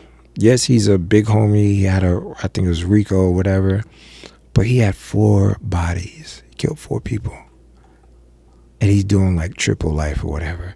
I said, you only caught 4. The mass shooter, I don't know if he was a transgender. I don't know what he was, but he killed more than 4 people. I don't think he was listening to the Carter 6. So that's why sometimes I'll be like, they want to blame our culture. Hey, listen, you could blame. I don't want to say our culture. They just want to blame people that look like me and you for what's going on in the world. When it might help you, but I ain't gonna blame it like it created it. Yeah, like it's yeah. That's why I stand. Yeah. I'm not they're not the creators. Yeah, no, for sure. So, but yeah, hopefully I answered all the other questions. But I definitely rock with that. Peace. We love the peace, bro. All right, I bet. So this is some relatable, off-topic stuff. Strippers, yes. Strip clubs. Oh my God, no. Strip clubs and dollar bills. No. Oh gosh, man. All right, so where was I? See, you made me lose my place. See how you blame me, not being responsible. You blame me. No, you see? Do you see how easy to blame someone? Accountability, brother. All right. You're supposed to have these notes memorized. When I go on my podcast, I memorize everything. Right, fair enough. You got me. All right, so these are off-topic stuff. Yeah. Just trying to ease things up Take as we your come time, to an nigga. end. Take your time. Ain't no rush. What's something that you do for your family that nobody online ever sees? I deal with these mother.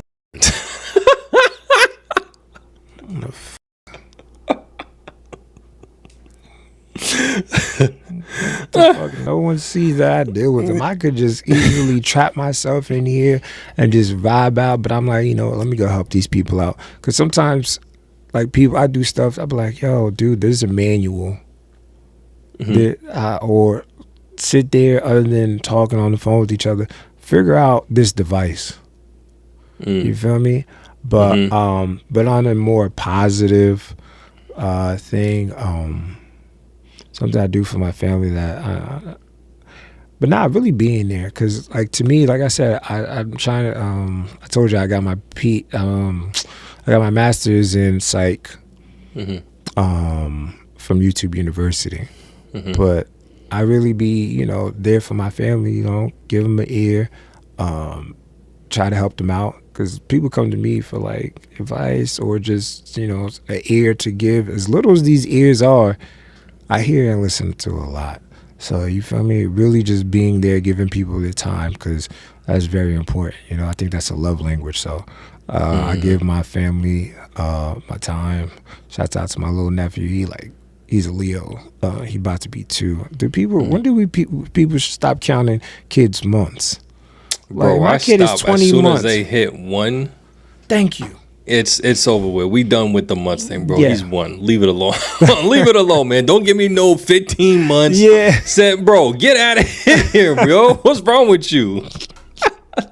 Just pissing me off talking about stuff. I mean, yo, get out of here. Nah, that's, you know what I mean?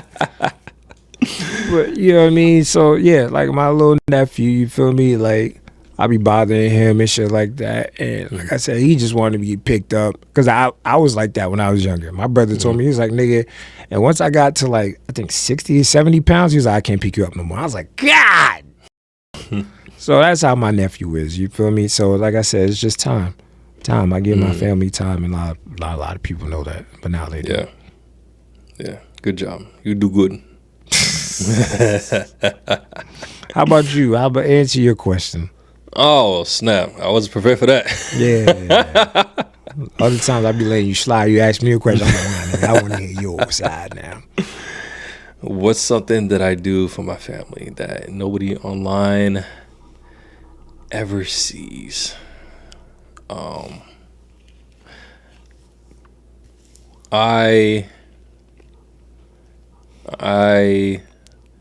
I pray for them often. You do a lot better than I do in that aspect. Even for my immediate family, because of the grind in YouTube, and then still having to work, because this definitely is not my full time. Yeah. This takes up a lot of time, and I had to put in a conscious effort to spend time with them. And because of YouTube, it really puts my extended family, like my parents, who's an hour away from me, Sheesh. and my sister, they see me barely every month. So Shit. it makes and I hate that. I hate that a lot. I plan when YouTube does take off, I plan on definitely moving a lot closer, so that these times cannot happen. It'll be much easier drives for them. It'll be much easier drives for us, to a point where it's like I can stop by for the day and I feel like I have to stay for 3 hours because I drove an hour type situation. But needless to say, I do they do get the back burner because of that.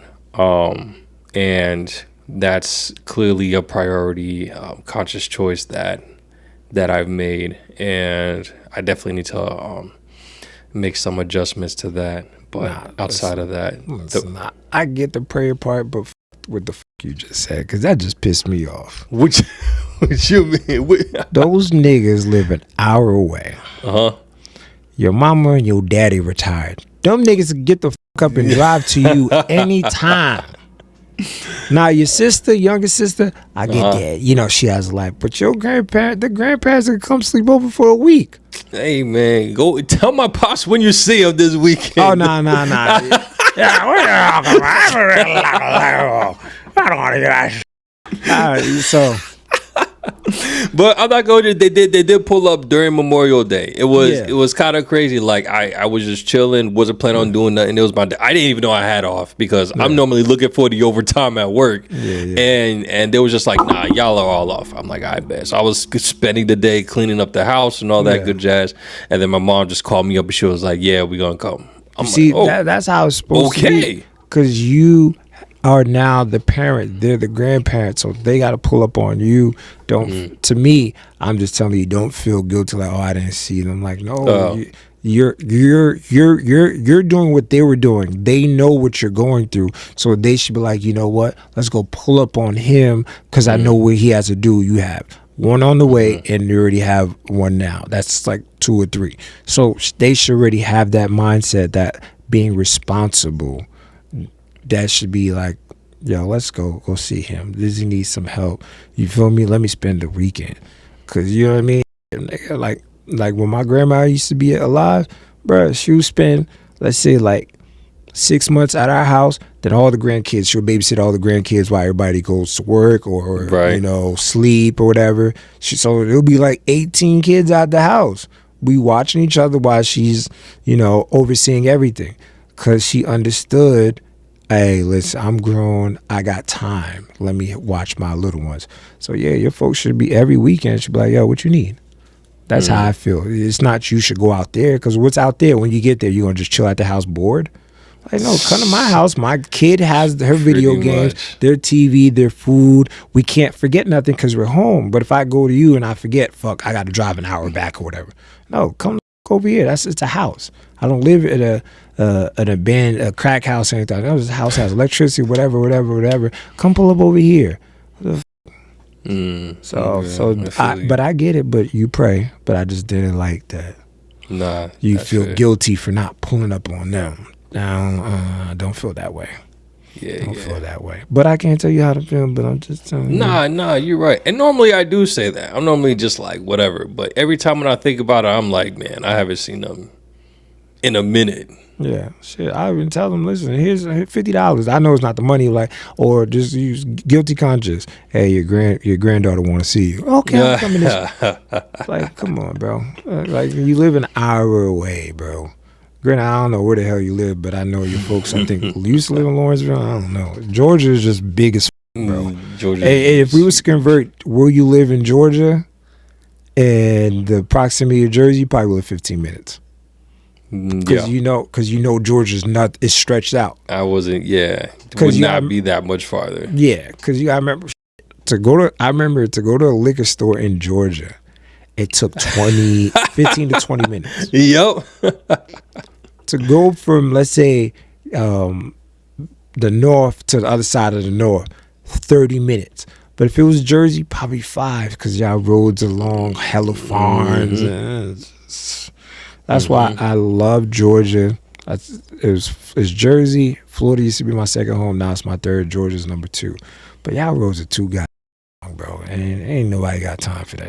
So I don't know where I'm gonna take my talents. I'm still figuring out where I'm gonna take my talents. When I do make the announcement. LeBron, you thought your was a big announcement. Mine's gonna be bigger. All right. I'm joking. Ain't gonna be that big. Amen. But yeah, we paying for every situation, bro. Everything that's going on, everything that we working on. Facts. Yeah, bro. So yeah, and before I forget, there was a video that you did want to bring up. So let me go ahead and bring that sucker up real quick. I'm over here forgetting. Let me see. I was just about to bring that up. I was gonna say, fuck the video. We could just go off the whim. Cause we could just go off the whim real quick. Yeah. So there was this guy named Anton, and he was on the show, the 5150 show. And And Corey Holcomb's the host of that show. Craig Fax and Darlene Ortiz are his co-hosts. Now he brought Anton on. That's my home, Anton Daniels. That's my. I was actually on one of his live streams at one point, but yeah, go ahead. So, like, to me, I know how to separate Corey Holcomb, the comedian, from the Corey Holcomb himself. You feel me? Sometimes he says things and does things to get a reaction. Sometimes he's speaking real, and you could just tell the way he was programmed or taught or raised, he believes what he believes. So that's why you could go off to see how his co-host react and look like. They'd be like, okay, he's just capping or this, that, and the third. Yeah. So this particular episode where Anton came on, he before the week started, like before the episode started, like a week prior, he was like, yo, this finna be crazy next week. So he probably put in his mind, he already knew what he was gonna do, how he's gonna get a reaction, how to get the views and stuff like that. So, and I'm there just watching as a fan. I'm like, like I said, I separate them two because I know, he might say some wild shit, and I'm like, dude, that was but I'm like, you know what? This is how he feels. So I don't want to say I accept it, but hey, that's who he is. But so this episode, I don't know Anton. Only time that I probably seen him was that time. So what he was going off of is like Anton really be praising the white people and all that. I'm like, listen, I always look at like, I don't think that white people, the Caucasians, are the person that's the only people that's pushing whatever system. I believe there's a whole bunch of hands that's pushing the system. It could be black, white, Indian, whatever. It's just not white. So white people might be getting the glorifications from it, but nigga, if you look at it, nigga, look at all the NBA players, niggas. Anything that involves physicality, mental, look at who made computers, who made GPS, who made super soakers, all this stuff. So, but I say that to say this, right? So Antoine is probably like 5'6", probably his body's not the strongest, so he's probably like, let's say 180, 200. Corey Holcomb, he said he was a basketball player, so they say his calf muscle was like this big. So Corey Holcomb's probably like 6'3", 6'5". Right. And he's probably up there in like 2 something. So he goes off on some shit like, yo, Anton, denounce white people. Tell them, like, say white people suck or something like that. He's like, why would I just say that out of nowhere? Right. And Corey Hogan's pretty much telling him, because you're on my show, just do it. He's like, nah, I'm not going to do that. So you pretty much sucking white people. He's like, what? I'm sucking white people's. Then Anton was like, you know what? You're rooting for black people so much, you're probably sucking black people's. Wait, what? You said I suck. Wait, come on, move out the way, Darlene. Say I suck again. Say I suck again. But I'm looking like Antoine is just repeating what you just said to him. But you don't like that though? But he don't like, and he pointed that out. And I'm looking like, I was like, see, Corey, this is one of those things, what you try to be was a bully. Now, and I'm looking like that's kind of corny, because I'm not saying Corey Holcomb wouldn't have done that to a more gangster nigga that's probably a shot to kill or whatever. I'm not saying he wouldn't have done that, because if he would have listened, he'd be like, I would have done that to a gangster killer ass nigga. You know what that's going to make? That's going to bring law of attraction. There's going to be a gangster ass nigga that'll be like, do that with me.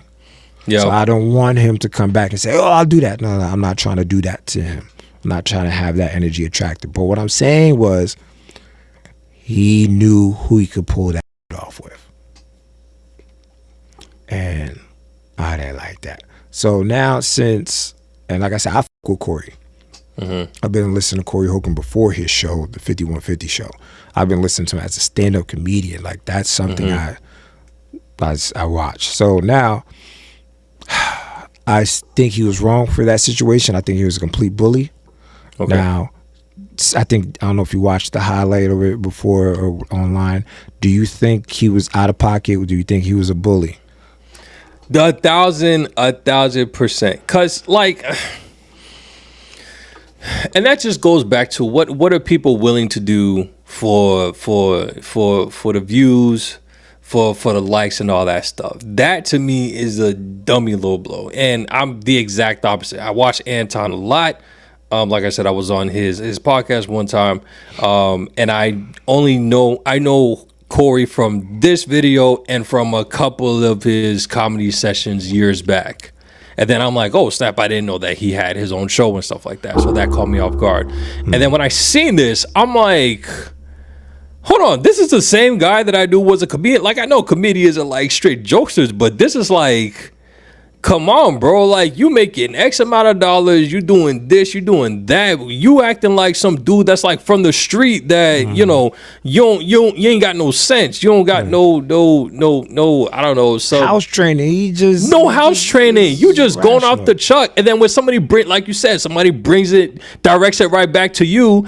And now you looking like you trying to scrap. And it's like, bro, what's going on here? It literally threw me off when I saw this video.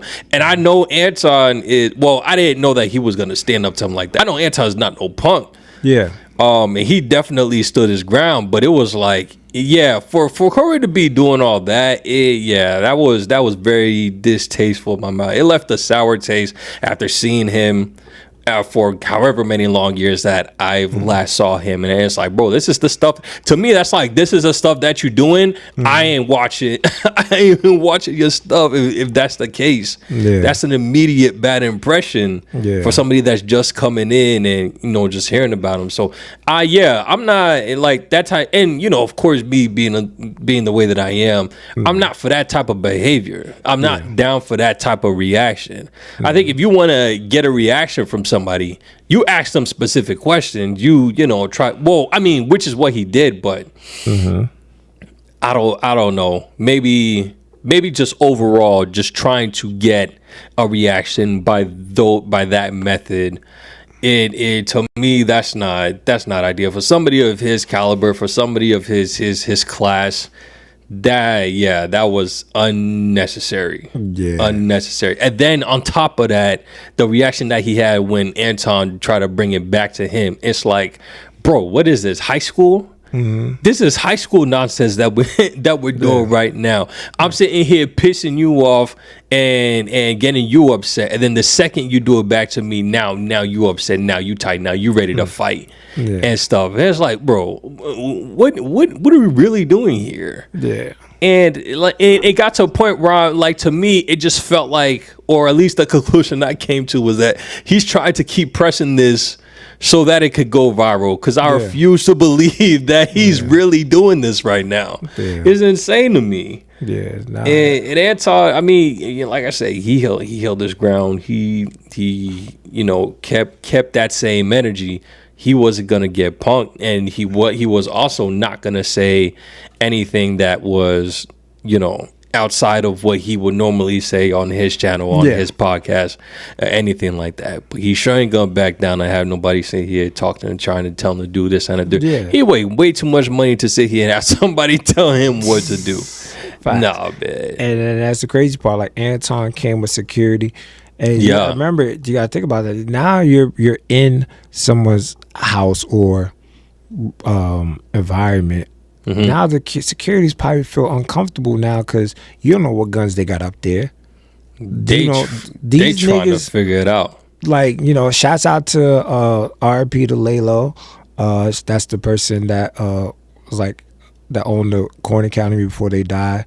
Laylo. They got Macca up there. Macca's still alive. Shouts out to him. But Macca be having, like, you know, he's a real street nigga. He says he's a real street nigga. I respect that nigga because he's standing on business, but you know what I mean? Like, he brings street niggas around.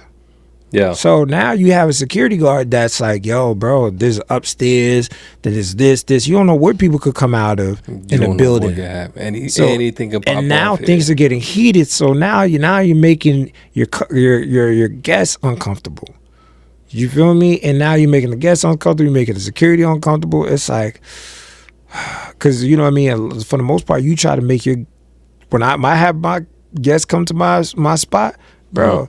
I make sure I let them niggas know, like, yo, bro, before they even come here, I already got to feel the temperature. Like, yo, like, you ain't on some person, a loose cannon or whatever. So now you're in here, you feel my vibes, you know that I'm not a loose cannon. So when you come here, you can be as comfortable as you want to be. Right. You feel me? Just know that you ain't nothing gonna happen to you. But just know if you tried to do some wild shit, I will match your energy and probably take it even farther. But for the most part, we have this respect for each other. It's just a matter of respect, and that's. Where did he say that? I think when he did a follow-up video just talking about the whole situation Anton was talking about, like, it's a matter of respect at that point.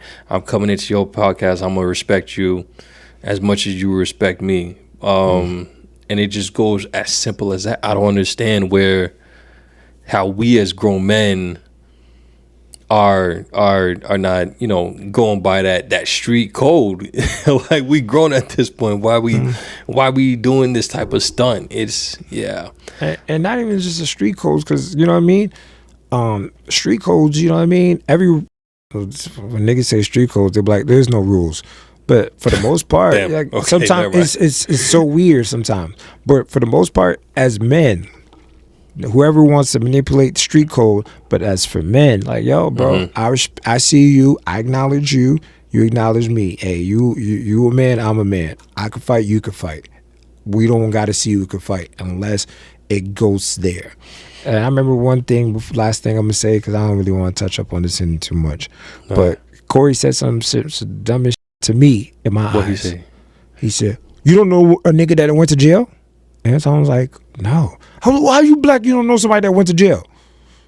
Probably he's not involved by that environment. Why do you have to know someone? It's as simple as that. It's as simple as it's as simple don't as matter that. if you're black or white. You don't know that person. You don't know that person. What does that have to do with what we got going on right now? That doesn't take the blackness away from you, because you can go back to the episode of Carlton Banks on The Fresh Prince of Bel-Air. That dude that he was probably to join the fraternity with, he was like, yo, bro, he said, dude, why are you holding me back like that? There's a system already doing that. You're supposed to uplift me, help me back. But because you're not a brother, you're not from the hood. But my skin complexion is pretty much the same as yours. Why are you trying to do this to me, brother? And that's pretty much what that was. That was pretty much I just freestyled that, but that was the same thing. So that's why I didn't condone it. I still watch the show, but when I do watch it, I have to filter it. Like, all right, is he on some? You gotta bullshit? Separate. Yeah, go with the separation again. Interesting, man. Hey, yeah, that was an interesting situation. Definitely caught me off guard, but interesting nonetheless. I'm glad that nothing really popped off. Because I'm glad that didn't pop off, anything like that. Because like I said, you don't want people to have that stigma, like, oh, I can't be on this nigga show. Right. Because like I said, he's still an entertaining person. Craig Facts. If you, let's say you want to keep, like, Craig Facts, man, that's why his name is called Craig Facts. That nigga be saying stuff that I've been studying for years. He be pulling up things from the Bible. He's an encyclopedia. He's Google. He's Google. He has so many great things memorized. He gives a great balance to the show. Darlene Ortiz, she gives another great balance to the show. Because some episodes when Corey's by himself or he's just with Darlene, the balance is off. Yeah. So not saying he's not but sometimes you might need people like that to balance you, to give a happy medium, and thank God for them. You feel me? So, but it's still a funny show. Yeah, I go there for comedy, talks about current event or whatever, so I'm not going to disrespect them. My show, Doing the Most podcast, is way better than that. So go on YouTube, on social media, go watch it. Doing the Most podcast. You dig? You're going to have that in the link in the description. I got to plug my shit in all the time. You dig? All right. So one more thing that I wanted to bring up that I didn't bring up before in our conversation in regards to the system in life.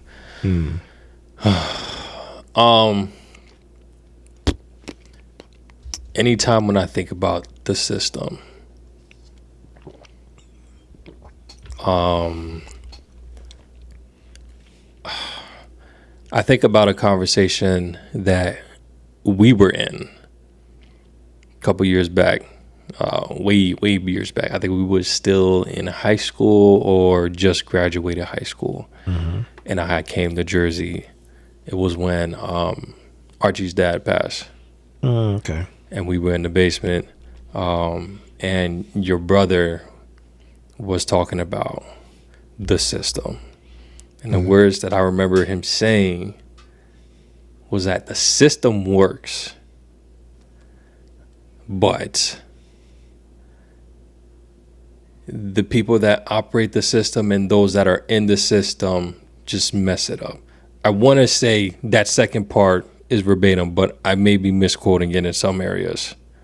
But essentially saying the systems work, it's just that people are people. How right do you think he was back then and now? Okay. I don't think he said those exact things, but yes, it touches on what I said. The system works. Like when people are like, oh, Bill Gates wants population control and all that.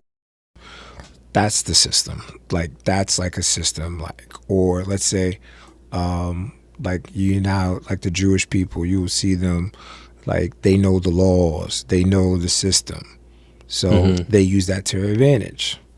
Now, for let's say people that don't know the laws, they don't know the system, it's to their disadvantage. So they have to do stuff to survive, rob, steal, and stuff like that. Other than knowing these certain things are meant for you to thrive in the system. So these people don't know the system, so they're losing. But the people that do know the system, they're winning. So that's what it is. The system's always going to be the system. It's going to thrive. But it depends on if you're in the knowing or you're not in knowing. What's going to happen, that's when the people lose or win. And which wise sucks. So you would say a lot of people, they are just misinformed. They lack the knowledge. They lack the knowledge, and and that's why they have to go into a survival mode. They have to rob, steal, and stuff like that, knowing the system is here for you. It's for the people. But since you don't know, you are on the opposite side. You hear rappers, music, let's just take rappers, let's just talk about artists in general. They'll be like, yo, I signed a 360 deal. Or just like Paul McCartney when he was with Michael Jackson. He was like, yo, bro, yeah, the Beatles catalogs is up. Michael Jackson's like, word? What's the catalog? Yeah, this, you get this amount of money. Next day, I think he bought the Beatles catalog and a whole bunch of other ones. Paul McCartney's like, oh, well, you're my friend. Give it to me. Michael's like, nigga, what? I figured out the system. I called my lawyers, and I'm profiting off of this. You didn't have the money, didn't know what it was you did, but you told me the information. I capitalized off of it. Right. And what Michael Jackson did, when he started buying more catalog, he gave Little Richard his catalog. Little Richard stopped being an angry black man, became one of the happiest men you knew. He found his joy again. He found his peace because you know why? He could provide for him and his family.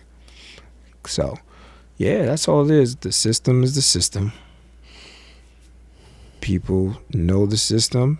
They try to corrupt things, guide things, shift people's minds and stuff like that, and have them disoriented. And when you're disoriented, you don't know what you're doing, you're going to just wander and do what the fuck you want to do.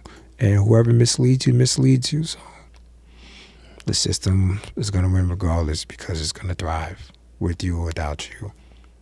The system is a system. So yes, shouts out to my brother RP, my brother. Yes, sir. Hey, man, that's all the questions I had. Do you got anything that you want to throw out there before we head out? Nah, listen, man. Listen. I'm just happy that I'm on this podcast. Like I said, I've been watching you. I've been seeing you do your reactions on social media. And I was like, yeah, man, this nigga's doing his thing. And then I started seeing like, oh my gosh, this nigga YouTube channel is crazy. Like, it's just, I was like, this nigga thrive. It's like he's taking it serious. And I've been telling myself,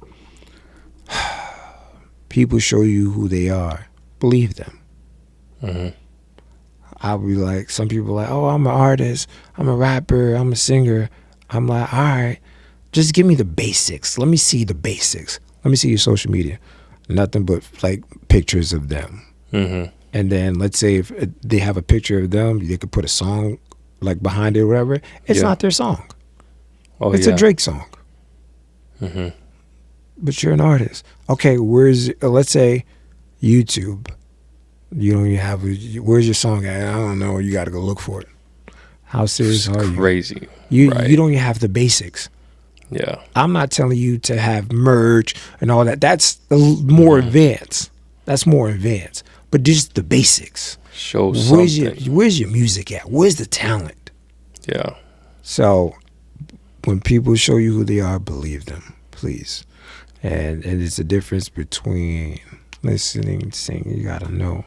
So when I seen how serious you are, and especially, you know, how serious I am, I understand YouTube shit.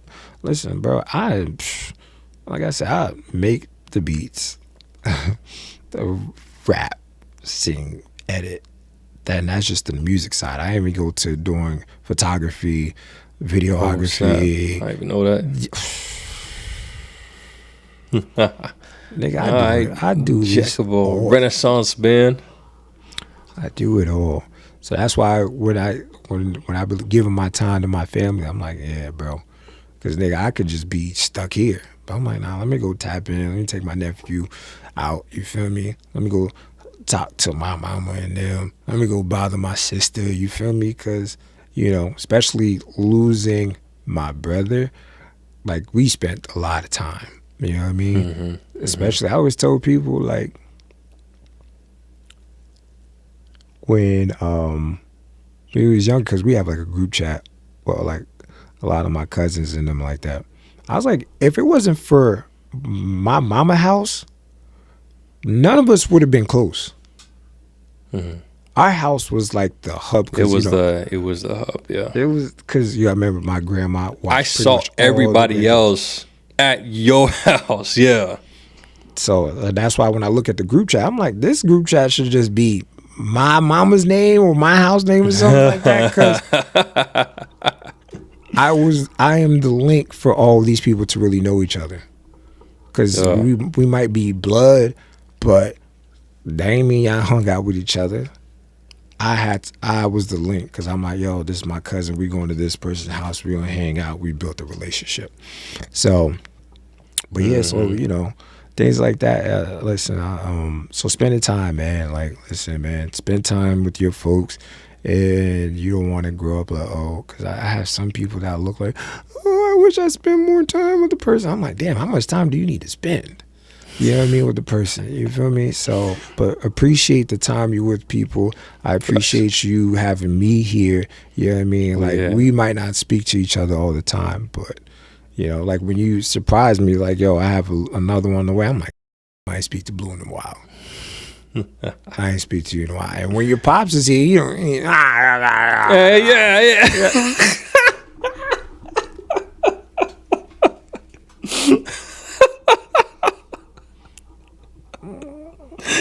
Oh my gosh, man. Like, I'm about to go to my aunt's house. I'm probably going to see him there. Like, you know what I mean? More than likely. So, you know, but like I said, but I just appreciate family. I appreciate a lot of people, and spending time is very important. And like I said, I'm happy that I got the opportunity to be on your podcast. I'm happy that you have gotten me here and helped me out to, you know, help my mind, because sometimes it's good to bounce information off of each other or whatever. Yeah. Sometimes if you hang out with dodo brains, you're gonna have dodo brain conversation. If you have dodo brain conversation, you're gonna have dodo brain results. So sometimes it's cool. Sometimes it's okay to just hang out with dodo brain, but sometimes you don't need too much dodo brain. You ain't gotta be there too long. Yeah. Ain't gotta be there too long. Hey man, I feel the same way, man.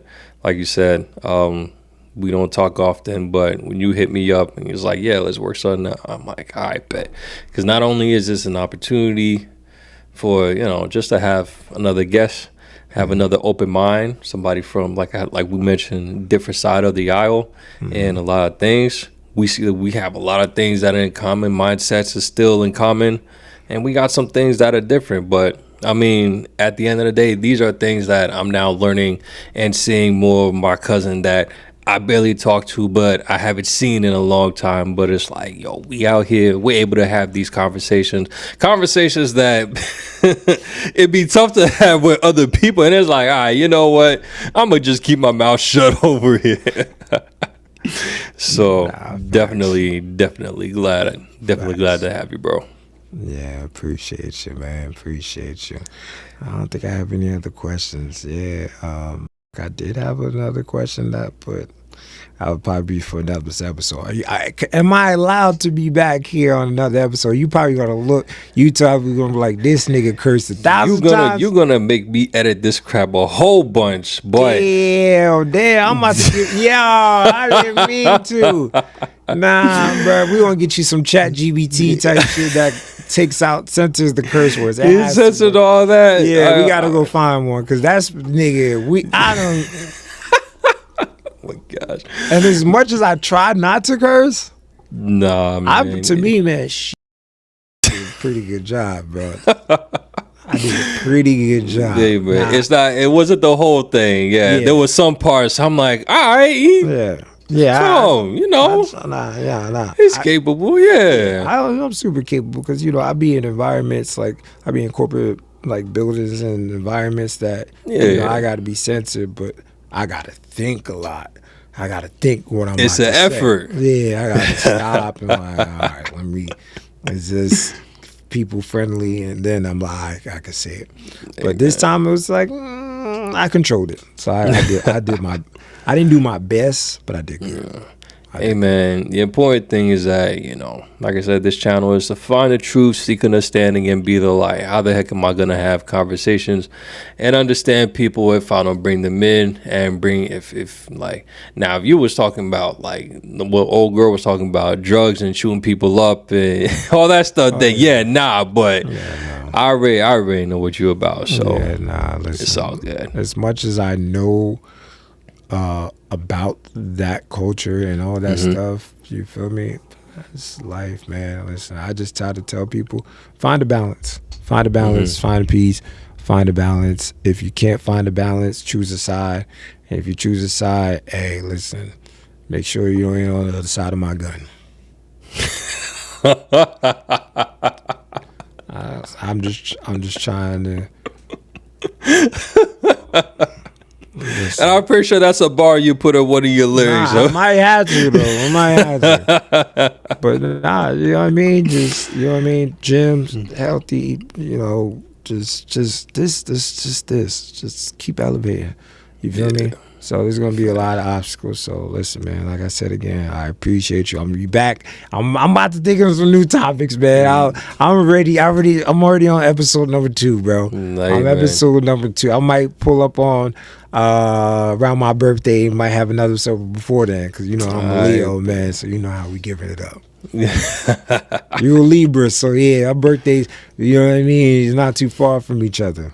Yeah, man. So it'll be dope. All right, then, as always, guys, like, subscribe, and hit that video. The link to my boy Demos is gonna be in the description, so go ahead and check him out. Give him some love. Go ahead and like and subscribe and stuff as well. We're gonna catch y'all on the next one. Take it easy. Peace.